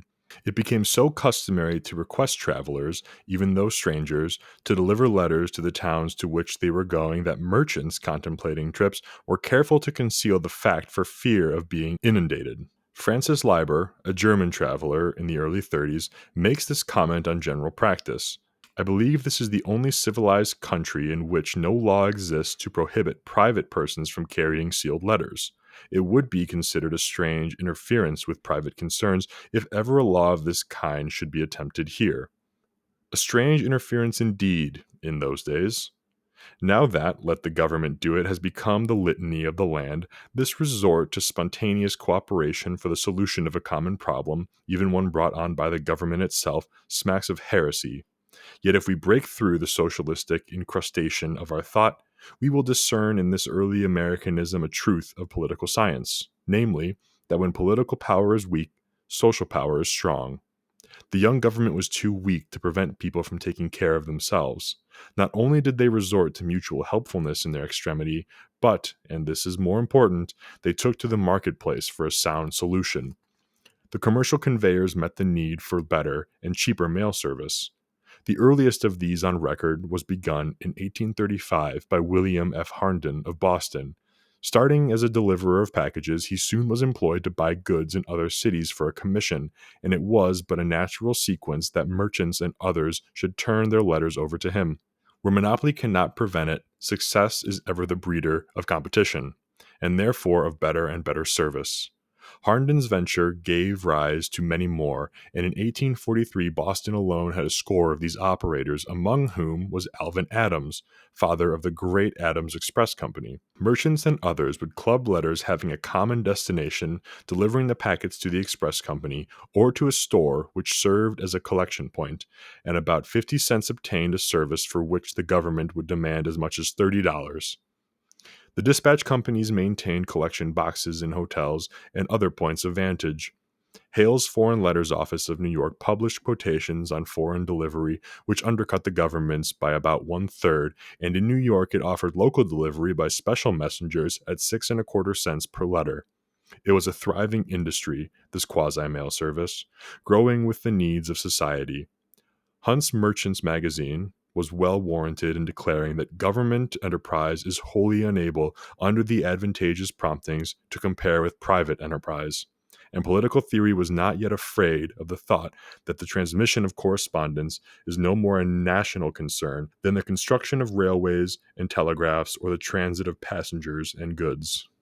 One forceful fact emerges from the early history of the American mail.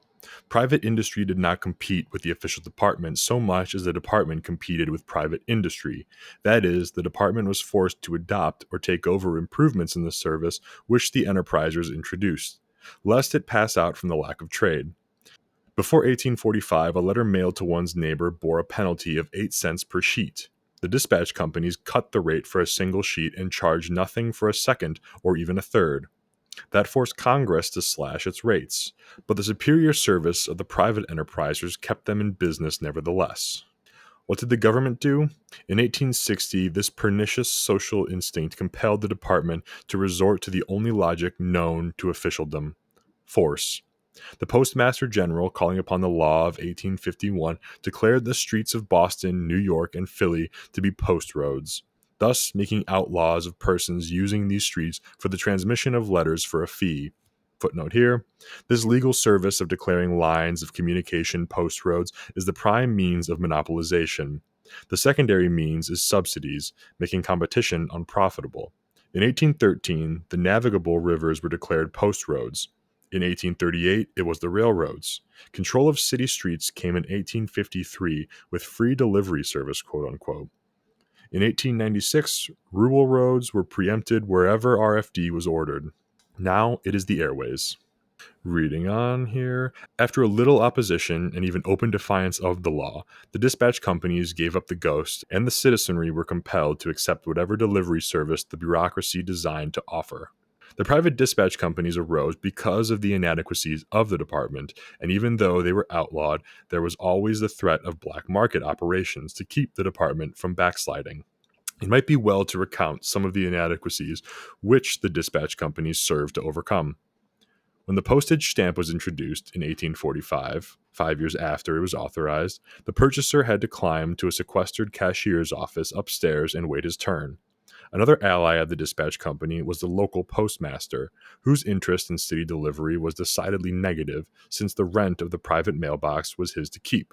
The post office was always located in an inconvenient part of the city, simply because the city regularly and rapidly outgrew the location, and the dispatch companies saved merchants the hire of messengers to linger on the long lines at the distant post office. It was not until the close of the Civil War that the tedious trip to the post office was overcome by the letterbox, although this device had been in use in Europe for nearly 2 decades. That such conveniences would have crept into the bureaucratic channels eventually is a matter of conjecture. That the threat of social action accelerated their coming is a matter of fact. It was pointed out that the post rider and the stagecoach were doing business before the department acquired a proprietary interest in them by way of subsidization. So too did ship captains traveling along the coast and across the Atlantic carry mail long before they were invited to tap the public treasury, and the masters of inland riverboats did not wait until the department declared these waterways post roads in 1813. Despite the lack of a subsidy, the firm of Russell, Majors, and Waddell started the famous transcontinental link between St. Joseph and San Francisco, known as the Pony Express. When California came into the Union, mail was delivered only to San Fran, at first by way of Cape Horn, later by the privately operated overland mail. From San Francisco, the mail was delivered to the mining camps and other towns by express companies, the most enterprising of which was Wells Fargo and Company.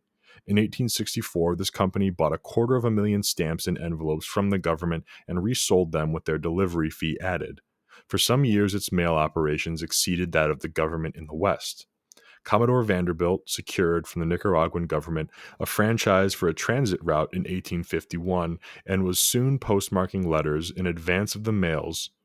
Charles P. Kimball, a San Francisco stationer, collected letters destined for the East, forwarding them via the Isthmus of Panama. From the habit of hawking his service on the streets just before sailing time, he got the name of the noisy carrier. And so the story goes, all the pioneering in the mail business was done by private enterprise. Some of the pioneers failed, either through incompetence or as a result of technological changes. Nevertheless, it is to their spirit of adventure, abetted by the profit motive, that we owe that we have a mail service.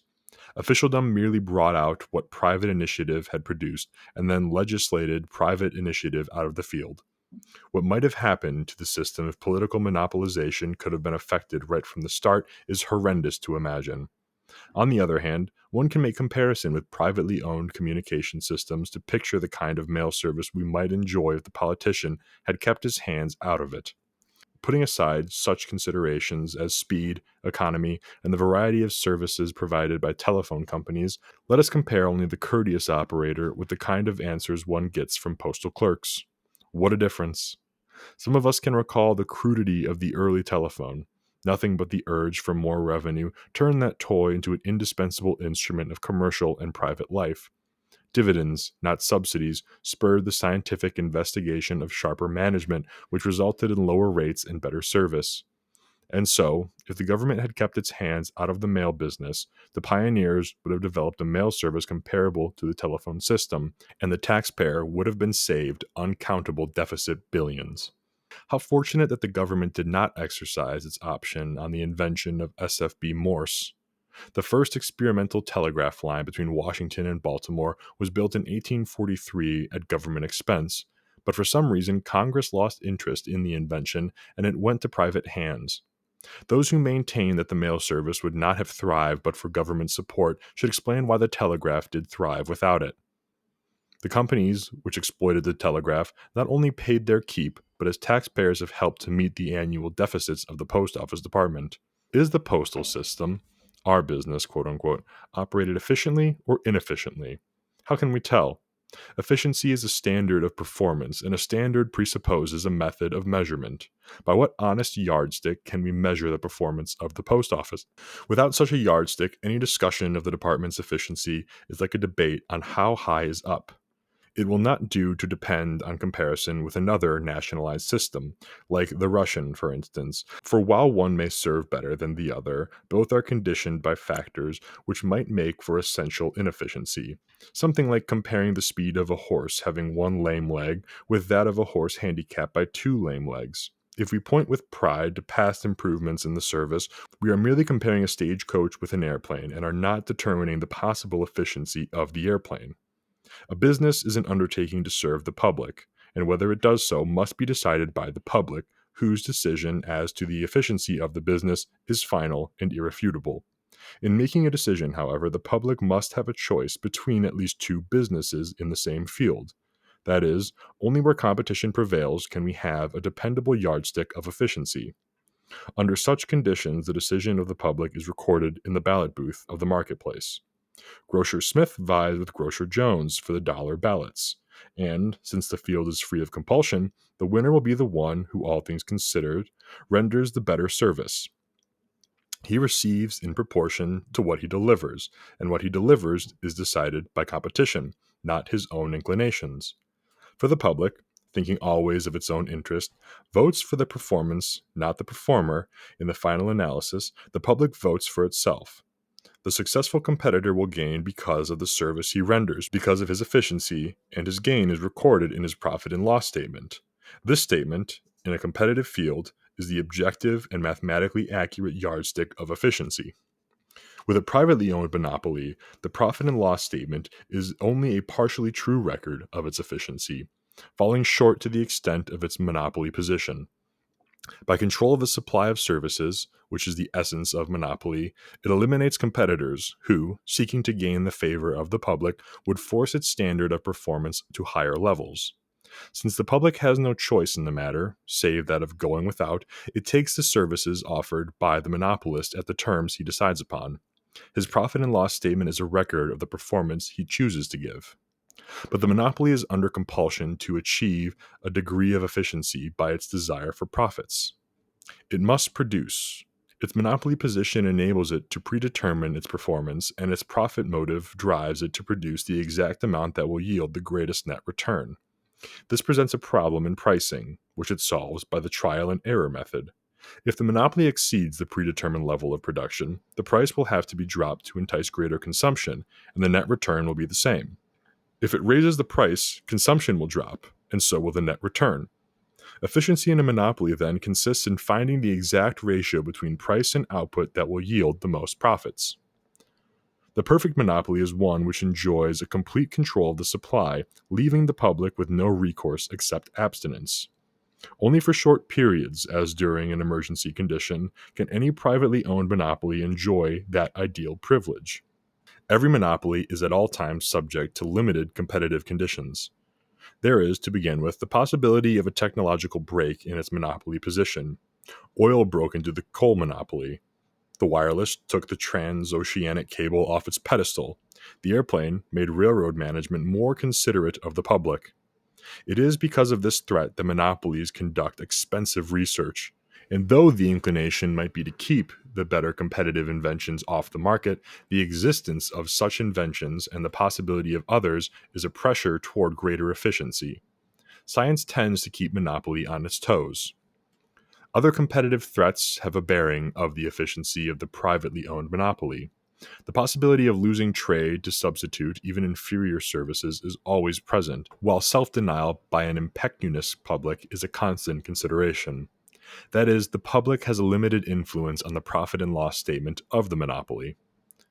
A politicized monopoly, however, is absolute. Every competitive influence is removed by force. Even abstinence on the part of the public is no threat, since every drop in revenue can be offset by a tax levy. The power of taxation removes the necessity of rendering service. Its profit and loss statement is meaningless as a measure of performance. Like the annual report of the postmaster, such a statement can only be a pro forma, take it or leave it, memorandum. Since the public cannot take its mail trade elsewhere, the figures of the department do not record the judgment of the public on the service rendered. Hence, discussion of the efficiency of the department must be a fruitless conflict of opinions, loaded with preconceived notions and prejudices, not unlike an argument over the athletic prowess of Paul Bunyan.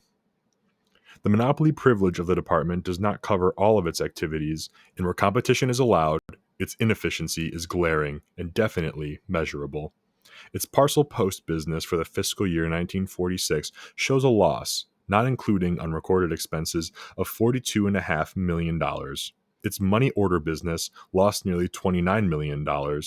Registered mail, insurance special delivery, COD services, and postal notes lost another $27 million. Now, some of these services can be bought at comparable rates from tax-paying concerns who seem to derive a profit from the operations since they advertise for trade. In these fields, at any rate, there is no question as to the inefficiency of the department. It is definitely recorded on the yardstick of the marketplace. Is it unfair to assume that in the fields which it monopolizes, the department is at least just as inefficient? If the claim of the post office department to being a business is a myth, what is it then? It is a political institution. In its organization and operation, it is essentially in the same category as the War Department or Federal Bureau of Investigation. The revenue it receives is not payment for services rendered, but is purely taxation.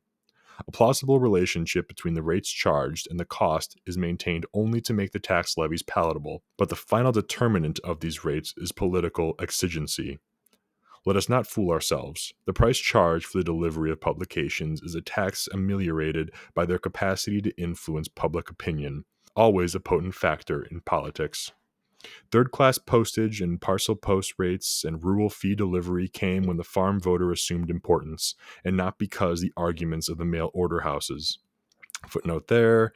In 1892, the report of the House Committee on Post Offices and Postal Roads contained this statement. It is believed that rural free delivery will aid materially in stopping much of the growing discontent that now seems to exist among the farming population.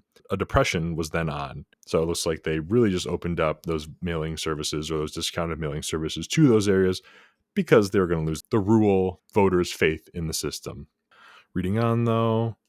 That inarticulate and mailing mass known as the general public, quote unquote, is taxed the heaviest by way of first-class rates simply because it lacks the political power of a pressure group.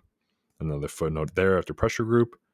In 1946, first-class mail, including airmail, produced nearly 50% of the department's revenue and showed a profit, quote unquote, of just shy of $200 million. This result is partially due to the 3-cent letter rate, which Congress enacted only as an emergency measure during war. Thus, the fiscal problems of the government, not the cost of the service, decide the price charged. Reading on, first-class postage is like every tax on consumption. It is the unavoidable. It affects the largest number of people and must therefore yield the largest revenue. Finally, the claim of the department to being a business is denied by its activities. No matter how varied the fields in which the largest business may engage, all must be related to the prime purpose of rendering service at a price commensurate with costs. This is not so with the Post Office Department. Under far-fetched interpretations of the original authority to establish post offices and post roads, Congress has gone far afield. Thus, the department has been put into the banking business and the express business, vast real estate operations, road construction, building and operation of canals, development of rivers and harbors, cooperation of the police in the apprehension of criminals, censorship of the mails, guidance of public morals. Anything which by full use of the imagination can be connected with the business of picking up and delivering mail comes within the scope of the department. The purely political character of the department is demonstrated by its activities in time of war. During the 2 world wars, the Post Office Department has been used for collecting war taxes, selling war bonds and thrift stamps, recruiting war personnel, dissemination of propaganda, censorship of mail, supervision of private telegraph and telephone systems. As an illustration of what Congress may include in the postal service, it once considered a bill to put it into the employment business. Footnote there. The department's brief history of the U.S. Postal Service says, up to that time it had been aimed to make the postal system pay its own way by balancing expenditures with receipts. But Congress, in 1851, recognized the post office as a vital public service and adopted the policy of service first. This policy has been extended down through the years until now we have the greatest business institution and public utility in the world, not for money-making, but for the public service.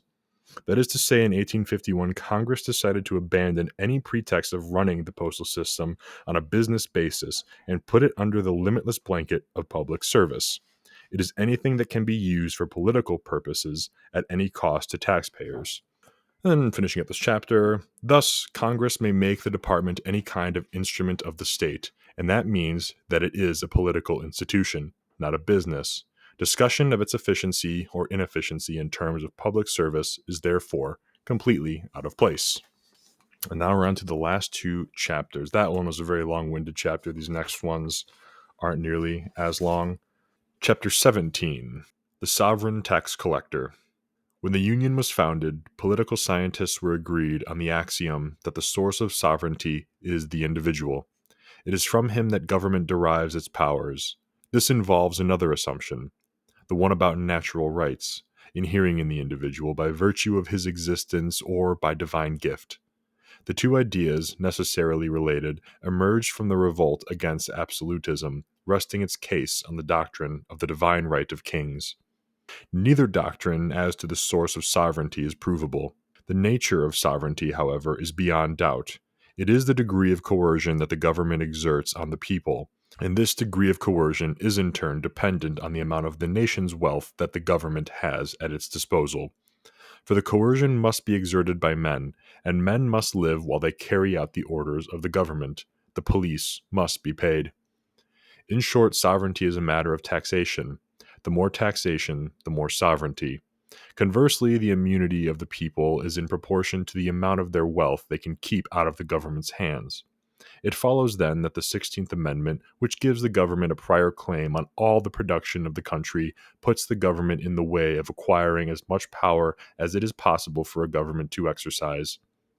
That is, under our revised Constitution, it is possible for the government to attain absolutism.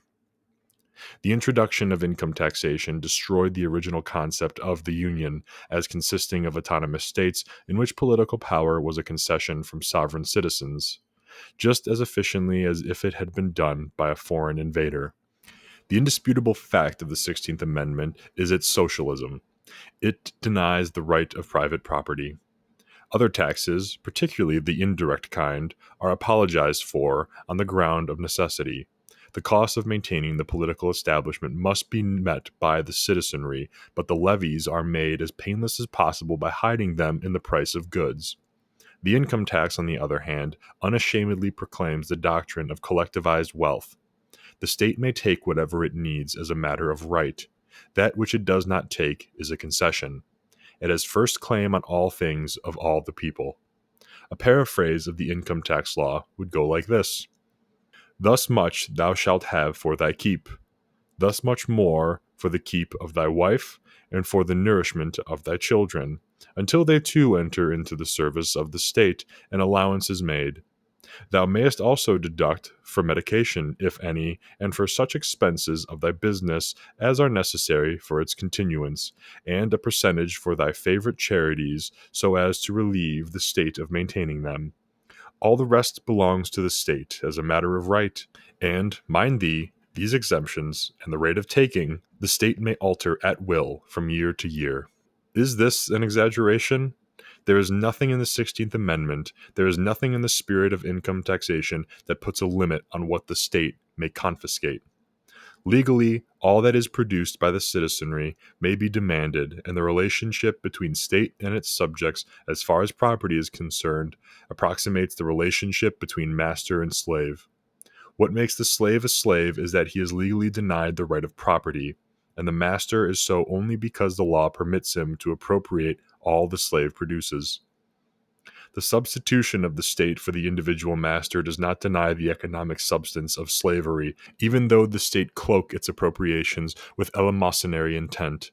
The individual master also takes care of his people. The primary right of the individual to life is denied when his right to the possession and enjoyment of the fruits of his labor is denied. He who may not own may not be, and it is foolish to talk of a sovereign people without the right of property. And the next section of this chapter is titled The Poor and the Rich. In the beginning, income taxation was eased into our mores by its promise to soak the rich, quote unquote. It flattered what the people were pleased to call their sense of justice, which was only envy. Their concern was with tearing down, not with moral principles. And I put a note here, and this again is further elaborated upon, and he might get into it later on in this chapter here. But in his other work, The Income Tax, Root of All Evil, and I know I have said that a million times and referenced it a million times in this episode and others, and I will continue to preach the good word of it. Soaking the rich is a term that came from a lot of the people, the settlers who moved west with the promise of a new start, a new horizon, a new frontier, only to find nothing out there, in just but like starvation, disease, had a really rough go at it. And they saw and they looked to the people of the East in New York and in Washington and whatnot, and they thought that was unfair. They weren't happy that they made the decision to go west, whether the glorious imagery that was sort of pushed upon them and that may have convinced them to do so may have been falsified. Um, Nonetheless, they saw the people doing better for themselves out east who didn't take the same risk that they did, saw that that was unfair, and so the cries to soak the rich flooded the halls of Congress in Washington. And so, in order to stay in power and further enhance their political power, representatives took to that call for action to create the 16th Amendment, the income tax, to even the playing field and soak the rich, quote unquote. And this is the exact same thing. This need to tear down, not with building up moral principles, is exactly how New York has their new mayor. He ran on the exact same principle. That's, again, and that doesn't deny the fact that New York and this country before the calls to soak the rich were put in the same position that they were up to that point because of political problems. But again, you cannot find political solutions to your political problems. That's just going to prove itself time and time again throughout history. But reading on. The opponents of the 16th Amendment were equally devoid of principle, for they were quick to make compromise since the first levies were low and the exemptions high. As was inevitable, the exemptions were regularly lowered and the levies increased so that income taxation now falls most heavily on those least able to bear the burden. This consequence was unavoidable simply because political power is incapable of self-restraint and stops short only when confronted with vigorous social opposition. That's worth highlighting. I'm going to read that again. As was inevitable, the exemptions were regularly lowered and the levies increased so that income taxation now falls most heavily on those least able to bear the burden. This consequence was unavoidable simply because political power is incapable of self-restraint and stops short only when confronted with vigorous social opposition. Bookmark that. Since its power is in direct ratio to its income, the state could not overlook the pockets of the poor. The poor are the largest segment of the population, and their aggregate income is the most attractive target of spoliation.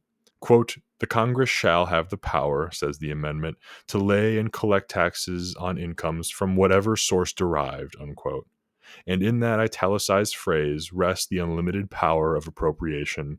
Nothing and nobody are exempt, neither the incomes of the poorest nor the incomes of gamblers, thieves, and prostitutes.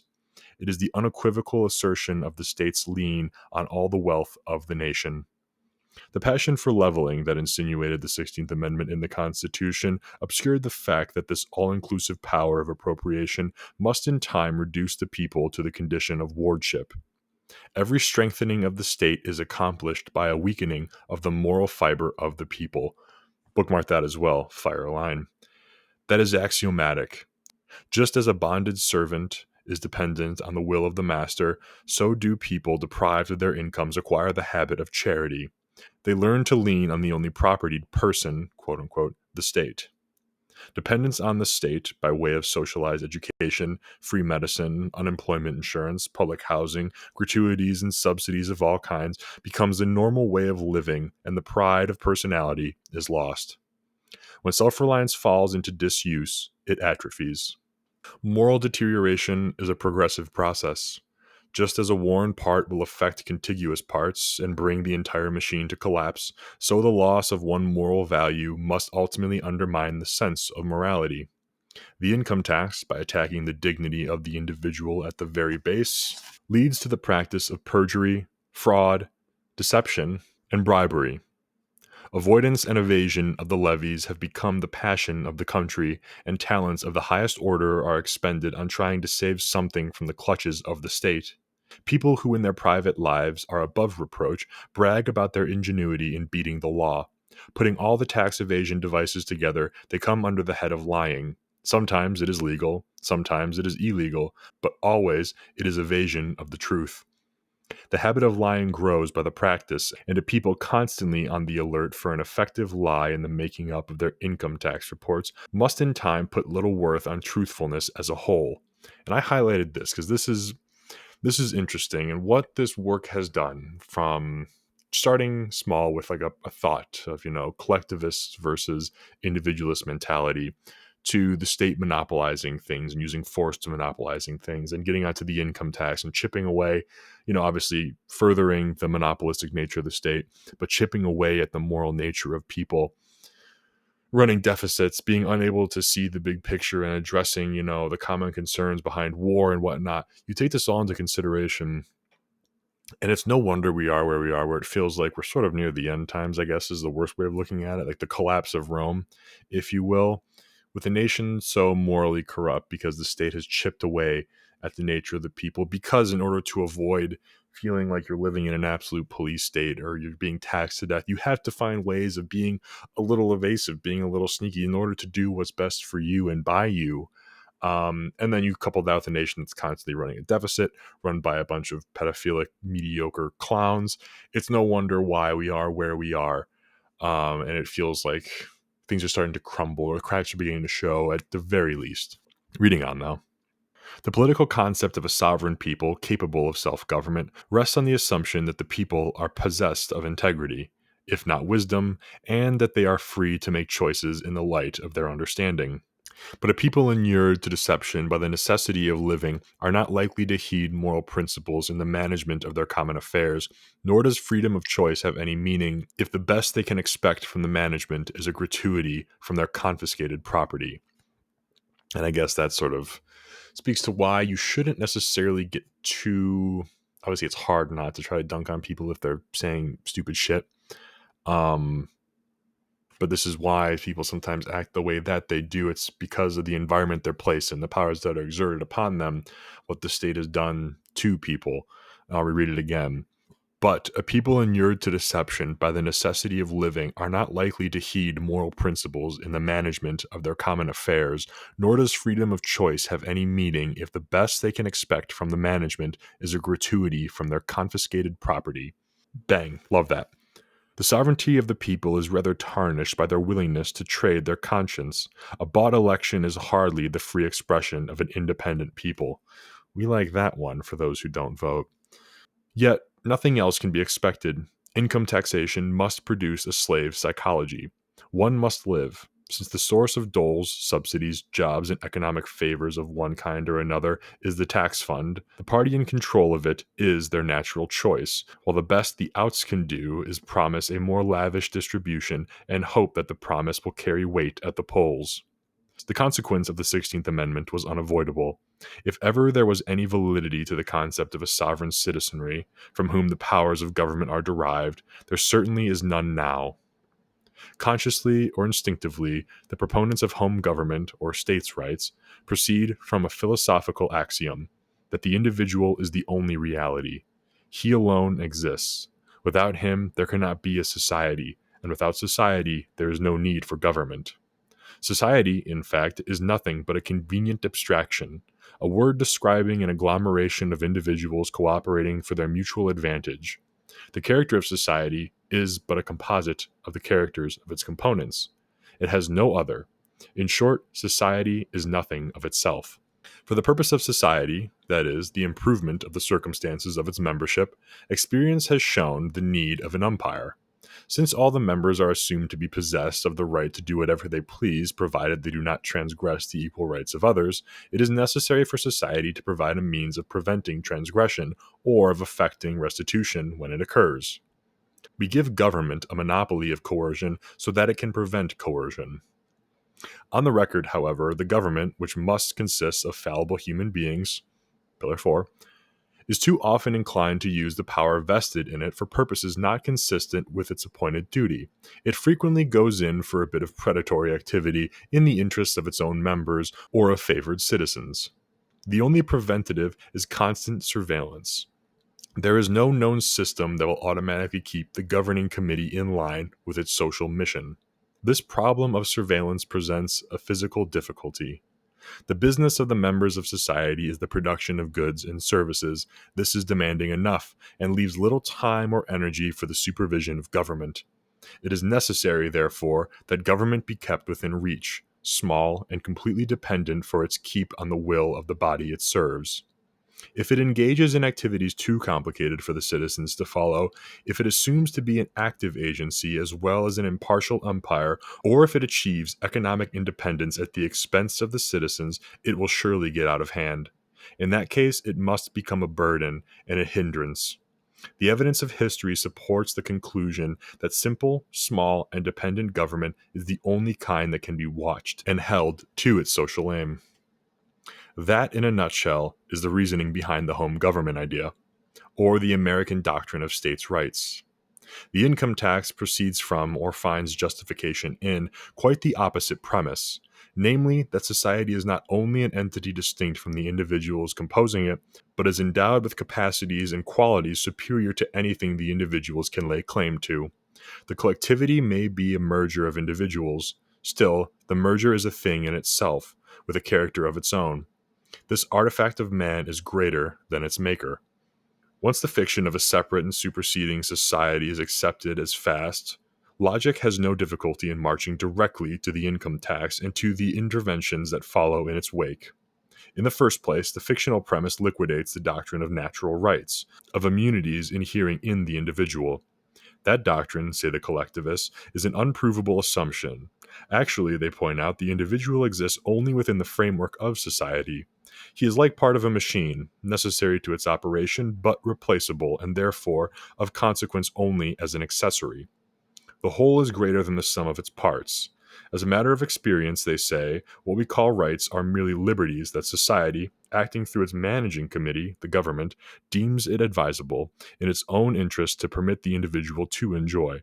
When society finds the exercise of these liberties inconsistent with its purpose, it is entirely justified in withdrawing them. There are no immutable immunities. Particularly is this so in the case of property. The individual may not lay claim to what he produces simply because he produces nothing by himself. Society produces everything. The more integrated the society, the greater the subdivision of labor, the greater the total production, and the greater the dependence of the individuals on the collectivity. It follows from this line of reasoning that society alone has a vested interest in all production, and what the individual obtains through the system of wages and profits may be appropriated at will. He holds it in trusteeship only. The judgment of the governing committee as to what part he may keep for his own consumption cannot be questioned. Thus, we have the rationale of the income tax, if one is needed. The political establishment does not go in for rationalization, but exercises its power of confiscation on the basis of law and custom. But the argument is implied not only in the confiscation, but also in the government's assumption of duties and functions made possible by the confiscation.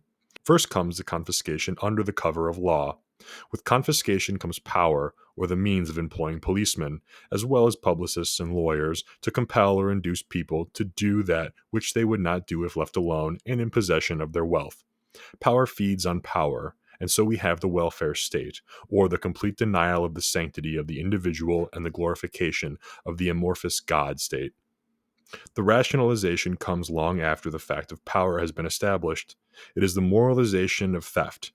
It is the self-glorification that makes it easier for the thief to enjoy his loot and facilitates further looting. It is the justification for the exercise of power. The next section is titled Open Sesame for Absolutism. Subtly implied in the welfare state idea, in the intervention in private affairs made possible by the confiscation of wealth, is the concept of inferior and superior orders of men. Those who are in position of power are there because of either innate capacities or special training, or both, and are thus destined to look after the vast majority not so qualified. This is a modernization of noblesse oblige, with very little noblesse. In this country, we have not got around to identifying the rulers with titles of nobility, but the public mind is fast becoming inured to the distinction between bureaucrat and taxpayer, between an aristocracy of power and a subject of people. The inurement was facilitated by constitutional methods, by strict adherence to the forms prescribed for limited government. Nevertheless, the division of American society into ruled and rulers is as real as if it had been accomplished by conquest. The will of the people had to give way to economic necessity, and as the habit of begging for handouts grew, so did the importance of the benefactor. We have come by absolutism quite without realizing it. That the income tax was bound to transfer sovereignty from the people to a ruling class is seen when we look into the economic nature of the levies. It is not, as the title infers, a tax on earnings. It is a tax on the part of savings that might have become capital. Obviously, the state does not take what the earner consumes. It takes what he might have saved. Savings becomes capital, things used in the production of consumable wealth like machines, railroads, and buildings. The more savings thus invested, the larger the capital structure of the community, and the larger the capital structure, the greater the abundance of things men live by. What the state takes thus lowers the total productive capacity and, consequently, the standard of living. Dependence on the state follows as a matter of course. Nor is this conclusion refuted by the claim of those who advocate state capitalism, namely, that the state employs the savings just as the individual would have done. The primary purpose of the state is the retention and extension of its power, not the production of things.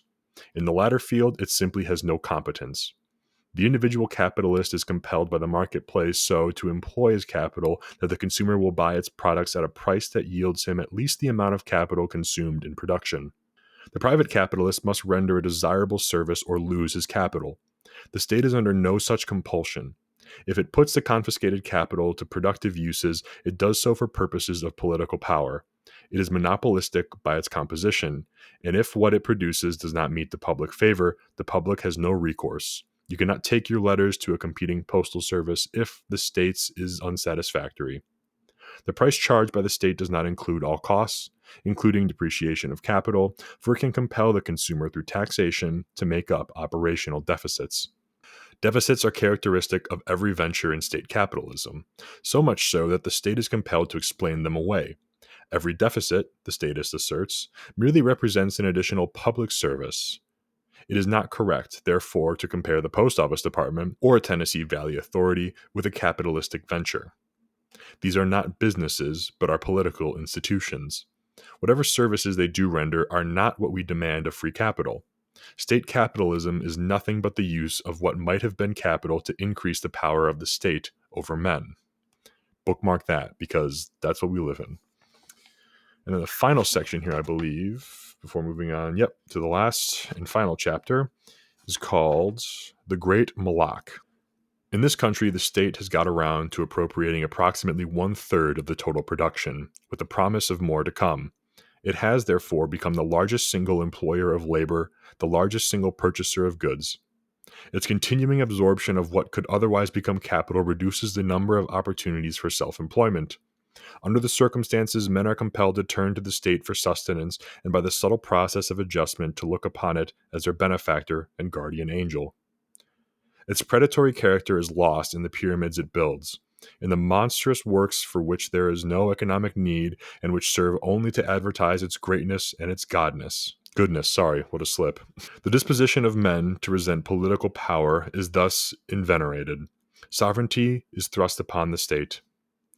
Well then, since the commonalty in America has accommodated itself to the doctrine of absolutism, what reason is there to raise objection? Only this, that in the long run the general economy must decline with the wastage of potential capital, and with the lowering of the economy comes a loss of aspirations and the loss of human values. That makes a lot of sense when we look at where we are today. There is one ineluctable fact of human behavior that statism cannot overcome. Men labor only to satisfy their desires. They do not work for society, they work for themselves. There is no way of collectivizing desires. If for their exertions they get mainly monstrous dams and propaganda books, things they would not make of their own accord, their interest in laboring diminishes. The futility of it all dampens their aspirations. A meal and a mate they must have. But the marginal satisfactions, the things they can get along without, like baseball and Beethoven, are dropped in the difficulties of acquiring them. The values are lost. If the state, in its own interests, does not supply these marginal satisfactions, the Roman state provided circuses as well as bread. The sense of achievement that heightens enjoyment is gone. One takes what is given, asks for more, but there is no appetite in it. The loss of interest in effort, in self-expression, is the mark of a declining civilization, and that eventuality the state cannot prevent. And there is something to be said about the rise in minimalism and that last statement here. The loss of interest in effort, in self-expression, is the mark of a declining civilization, and that eventuality the state cannot prevent. You look at our government buildings, you look at our restaurants, you look at any building going up now, it looks like the same gray, cube, basic, boring shit. Not a single natural resource in sight, not a single bit of artistry or craftsmanship involved. If this is what follows from the channeling of the wealth of the nation into the political establishment, then true patriotism dictates an effort to put a stop to it. The repeal of the 16th Amendment is the one thing we can do to save America from the dust pile fate of other civilizations. That alone will decentralize and weaken the American state and set up government again. And you got a fat chance of that, buddy. You know, there's not much that you can convince me to vote for, and even if someone was running on repealing the 16th Amendment, I don't think I'm coming off the sidelines for that, because I think every election is bought, paid for, and previously decided. Again, it's the least transparent popularity contest, where only the worst among us are allowed to run, and I'm pretty sure the winner is predetermined. And at the end of the day, Republican and Democrat end up winning regardless of who wins. So I really have no interest in playing a game where I have no chance of really winning, whereas those who are pretending to face off with each other end up walking away with more power and money than I'll ever see in my life. But that's another discussion. That chapter in particular, but also his works in general, are why I've latched on so much to the idea that the 16th Amendment is like the death blow for this country. And the state, it should be studied that it was a thing that sort of really tipped the scales and put us on a trajectory that was destined for annihilation, driven by the very entity that's supposed to be saving us and serving us, that we created and stood up for ourselves. That's where we really lost control. That's where we really lost, I think, the purpose of government and our purpose of being a patriot. The 16th Amendment changed all of that for the worse. But anyways, the final chapter, which ends in a explosive way that I will surely reread because it is one of the favorite things I've ever read. Chapter 18 is titled The Most Precious Heirloom. Is Western civilization on the way out? Some of our more lugubrious procrastinators say so, declaring moreover that the passing has already begun. The coup de grace, they insist, will be World War III. If that is so, then we of this era occupy a grandstand seat at a historical tragedy that will cause much puzzlement for the scholars to come. What data will they have to go by in trying to put together the plot of the long lost our civilization? Will they be able to reconstruct its main motif? This is a speculation that ought to interest us, not so much because of any interest in future scholarship, but because it might help us to explain ourselves to ourselves. What is Western civilization? To which question there is an antecedent. What is civilization? Much of the gloomy forebodings rests on the anticipated destruction by the atom bomb and other instruments of death, so that the decline of Western civilization suggests a wiping out of all population. That is obviously an exaggeration born of fear. If the world is to be destroyed, if all life is to disappear, our age and all that preceded it will hardly be a matter of thought. It will never have been, and whatever succeeds us will have to be a new genesis.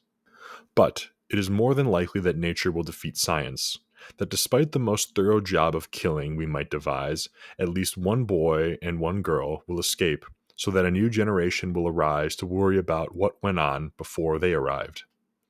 When a civilization appears, all that is lost is an accumulation of knowledge, or, more exactly, the memory of that knowledge. A lost civilization is a body of ideas which there is no record, or a frame of thought that once influenced the way people lived, but has since been forgotten, and has therefore lost significance.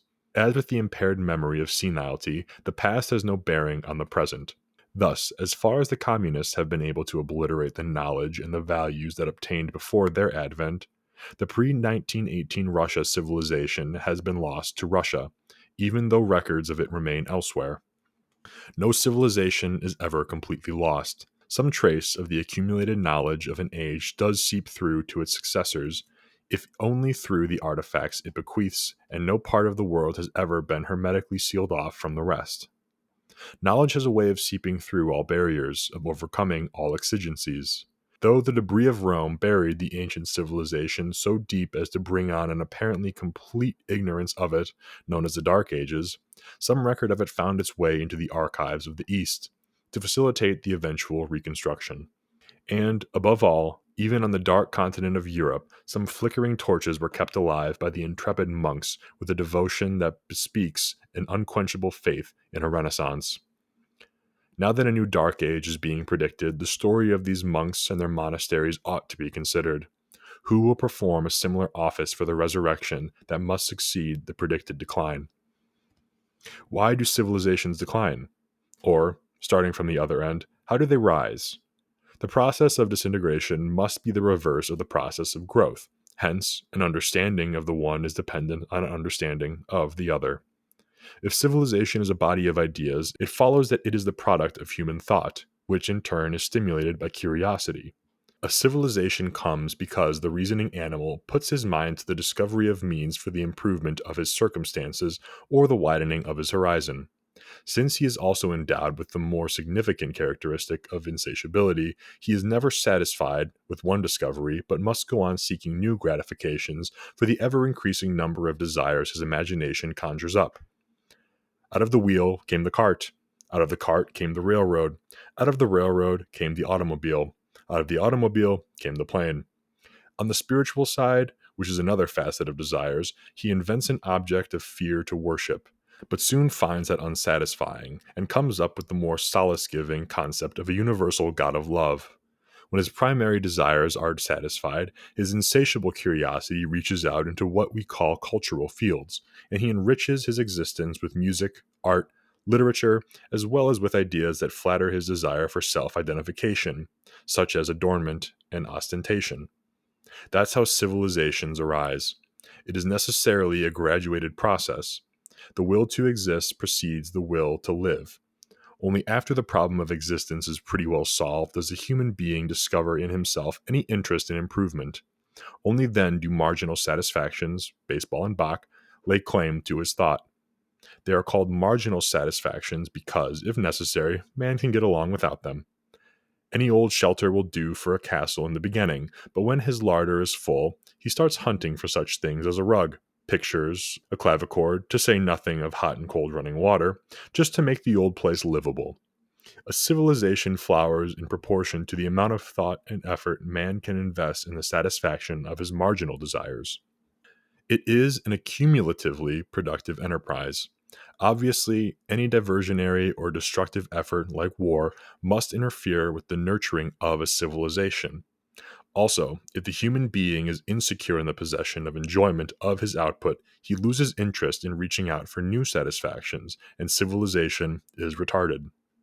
Peace and what we call property rights, which are in fact human rights, must obtain for a civilization to prosper.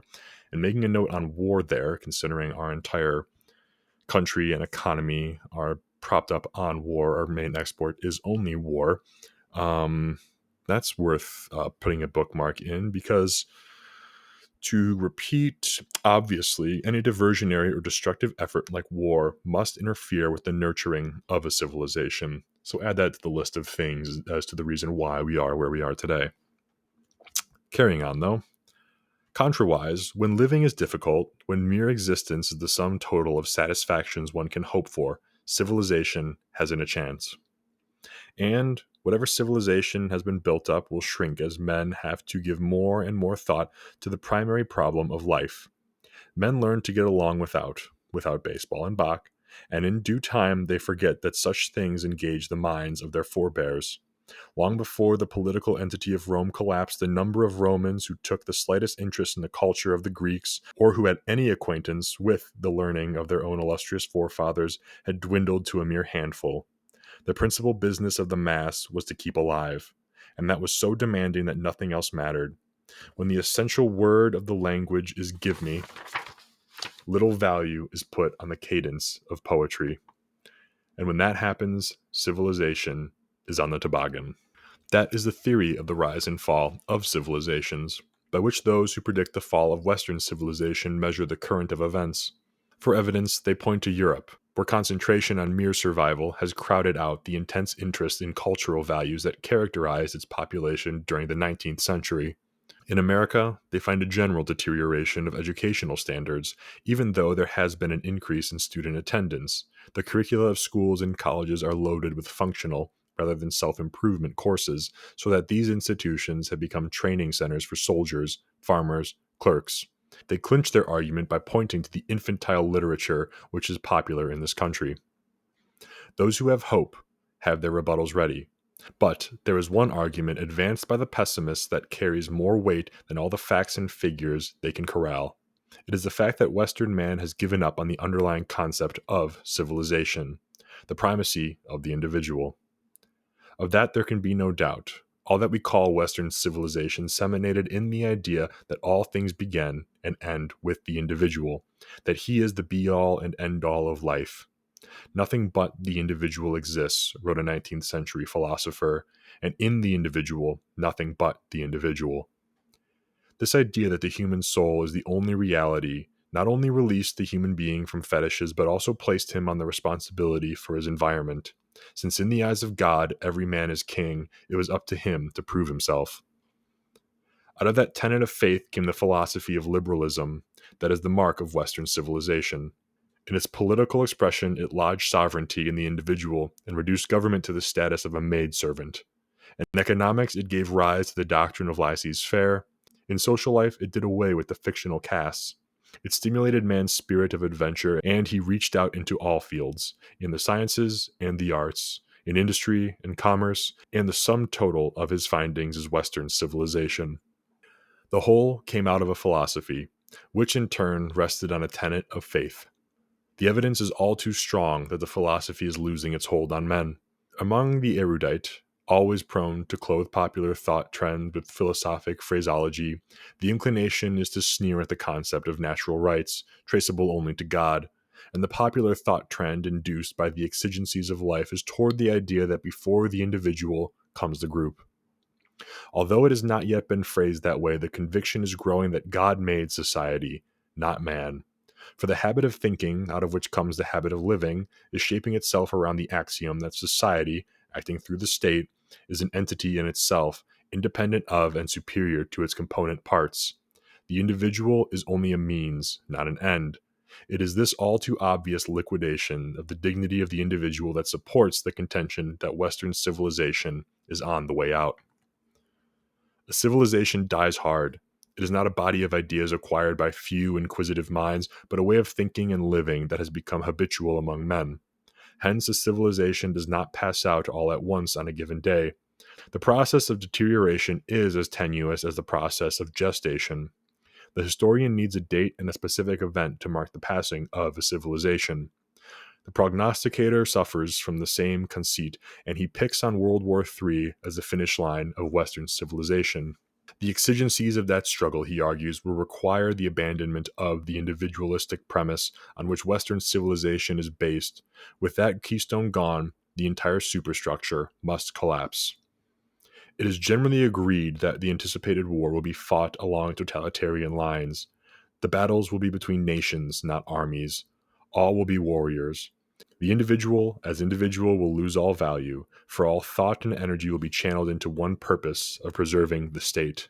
The first person singular will become a linguistic atavism. Every sentence will begin with we and end with us. To be sure, the doctrine of natural rights will be abandoned in fact, as it has already been abandoned in theory, and the constitutional immunities of life, property, and conscience will no longer be claimed. Within 6 months after hostilities began, it is predicted all the machinery of a military dictatorship will have been put into operation, including, above all, the means of suppressing dissident opinion. Shout out Palantir. Granted this eventuality, does it pretend a continuing organization of life? Will it not be for the duration only? To which observation the prophets of gloom retort, how long will the duration endure? Even if military operations are terminated within a reasonably short time, even if one side is able to quickly impose its will on the other, the destruction of the world's economy, to say nothing of the explosive hatreds aroused, will necessitate a long period of world management by the victorious side. At least, the dictatorship will deem such management necessary. Or, as seems probable, if sheer exhaustion induces a stalemate and a truce, it is a certainty that both sides will start preparing themselves for another test of arms, which means a continuation of the dictatorships. In either event, the duration will be long enough, 2 or 3 generations at least, for people to have acquired a new set of values and to have forgotten about the past. The habit of individualistic thought will have given way to a thorough adjustment to herd living. Thus, the seed of collectivized civilization implanted in our moors in the early part of the 20th century will have been fertilized by the conditions of war, and that will be the successor to what we have known as Western civilization. Part of you can say we didn't really quite dodge a full bullet, but obviously it's not the complete collapse. There's still some hope by. But the forever wars in the stand in the Middle East didn't help with that, the Patriot Act and whatnot. So you can tie the thread there if you feel like it. The prophets adduce a historical argument to support their thesis. They point to the fact that the state never abdicates. It is constitutionally unable to do so. Its character demands that it accumulate power, always at the expense of society, and there is nothing else it can do. It is a beast of prey without any means of sustenance other than what it can grab. When its confiscatory power reaches the point where it can and does absorb all the individual produces, above a bare living the individual ceases to have any interest in production, and then the state has little to live on. In that enervated condition, the state is pushed out of the way by revolution, and for a while the people enjoy freedom. But that is a long-term process. In the meantime, the power acquired by the state during war, when fear of a foreign enemy reduces resistance to its encroachments, is never relinquished. Each war strengthens the state and weakens society. Following this historic pattern, the prospect is that World War III will completely obliterate the individualistic premise of Western civilization and will introduce a long period of statism. The heart of civilization consists of a body of values. Its collapse means the loss of these values. Other casualties, like its accumulated knowledge and its physical appurtenances, can be counted by historians and archaeologists, but buried in these observable ruins are the values of which they are but the expression, and the humanist of another generation, immersed in his own set of values, has difficulty in capturing them. What, for instance, did the Greeks of 500 BC really think and feel? What were their aspirations, their ideals?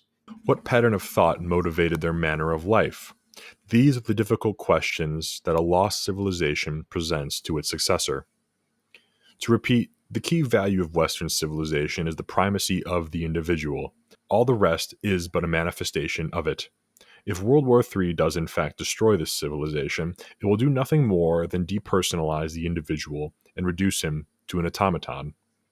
The social organization will, as near as possible with human beings, follow the pattern of the ant society. The concept of inalienable rights stemming from God will be superseded by the doctrine of permissive rights authored by the great Leviathan. Since the first responsibility of the human being will be to the collectivity operating through the state, the Judeo-Christian idea of the direct relationship between the individual soul and the supreme being will be untenable. The soul idea in the new Western civilization will be a lost value. Now, whether or not this is an exact picture of things to come or is only the idle speculation of lugubrious poets, the outlines of it are all too visible to permit offhand dismissal, and the history of past civilizations keeps dinning its lessons into our ears. The thing can happen. The only question is this consequence of World War III inevitable, something ordained in God's plan, or is it like the war itself, an evidence of human frailties? Shout out Pillar 4 again, by almost literal quote. There are arguments for both theses. For those of us who, while observing the panorama of our times, are concerned about the fate of the one value on which our civilization rests, perhaps because of a natural attachment to our offspring, the argument of inevitability has no weight. And this is where I started highlighting. This last two paragraphs are straight fire. If the collapse of Western civilization is determined by the ineluctable historical cycle, the living man cannot resign himself to it, but must work out his career in light of his reason, his hopes, and his ideals. The stars in the heavens tend to their eternal business, and we mortals must travel within our own specific orbits. After all, it was not a historical imperative that directed the pens of those who signed the Declaration of Independence. It was a force within each of them. And for those of us who still hold high the value of human dignity, our job, like it or not, whether out of a sense of duty or an irrepressible inner compunction, is to keep polishing up this value so as to prevent its utter tarnishment. We must be the monks of Western civilization. The supreme task of the present is spiritual. We are not concerned with saving buildings or gadgets from the impending Holocaust, nor even its pernicious literature. All the physical accomplishments of Western civilization must take their chances along with human life. Some things and some people will escape, but what will happen to the primacy of the person? Will anybody remember that only the individual exists? In the darkness and the stillness of universal statism, will it be whispered that once there was a world built on the faith of the human being in himself and his God? All we can do now is mobilize our forces in a struggle against the total obliteration of that value and hope. That last paragraph, obviously straight fire, but I did cross out one line simply for palatability, I think. So in the spirit of fairness and openness, but where I said, but what will happen to the primacy of the person? Will anybody remember that only the individual exists? I crossed out the original line reads, but what will happen to the Judeo-Christian tenet of the primacy of the person? I don't think you really need a religious spin on that. I know that's sort of lending it to a historical idea and where that came from, what culture you can sort of tie that to, which is fine if that's what you prescribe to, but I think this is a little more all-encompassing than that. And obviously, I highlighted those last two paragraphs I highlighted as they are some of the best words I think I've ever read on paper, which is why this is probably my favorite book, piece, whatever you want to call it, essay, biography I've ever read. But anyways, the afterword, titled Envoy. From time to time, people urge upon me the espousal of some program they are pleased to call constructive. Some say that reform of our monetary system is the one essential of a healthy economic and therefore social order. Single taxers are convinced that all things evil will vanish with the shifting of the incidence of taxation from production to privilege. For the pacifists, the cure-all is the abolition of war. I have been urged to take up the cudgels for decentralism, while those who see in world government the hope for human happiness have tried to press me into their service. Every one of the proposed reforms has something to commend in its logic, while the sincerity of the proponents makes one wish that they could all be given a chance. The fact remains, however, that each reform rests its case on the goodwill, intelligence, and selflessness of men who, invested with the power to do so, will put the reform into operation. And the lesson of history is that power is never used so. Never. I am convinced, on the other hand, that all of the evils of which these earnest people complain can be traced to the misuse of power, and I am inclined to distrust political power, no matter who uses it. The only constructive idea that I can, in all conscience, advise them is that the individual put his trust in himself, not in power, that he seek to better his understanding and lift his values to a higher and still higher level, that he assume responsibility for his behavior and not transfer his personality to committees, organizations, or above all, to a superpersonal state. Such reforms as are necessary will come of themselves when, or if men, act as intelligent and responsible human beings. There cannot be a good society until there are good people. The end. And thank you for sticking with me as I fumblefuck reading through One is a Crowd by Mr. Frank Chodorov. Obviously, I provided my commentary throughout the book. I'm not going to do a whole SparkNote summary on what you just sat through and listened to or read along with. I highly encourage you to print it out for yourself or read it online because it is a free PDF. It is, I think it is one of those pieces of literature that for those of us who consider ourselves freedom absolutists, whatever you want to call yourself, it is a piece of philosophy that helps to make sense of that and can help to sort of help others identify with it and make sense of it, as well as a lot of the arguments, a lot of the statements he makes in there are impossible, at least for me, so as I play with and theorize them in my head, are impossible to shoot down with actual facts and logic in an actual debate format where we're not just talking about made up feelings and egos and stuff. So yeah, thanks again for listening through. The site's open again for one last week. I know it's been a long run. I've been listening to some feedback for people who wanted to wait a little bit to pull the trigger on some things, so to speak. So site's still open. There's a pinned post for you to get a free entry on the helmet that's being given away as well. Reminder, every $3 spent, including taxes and shipping, and rounded up to the nearest dollar, counts as an entry to win the new Crusader helmet with the Wilcox shroud on it. That'll be given away on Sunday next week. So thank you again for sort of sticking through this 3-part series of the reading of One is a Crowd. I'm going to go back to the usual ramblings and, group episodes that I have been doing, trying to get some guests lined up as well.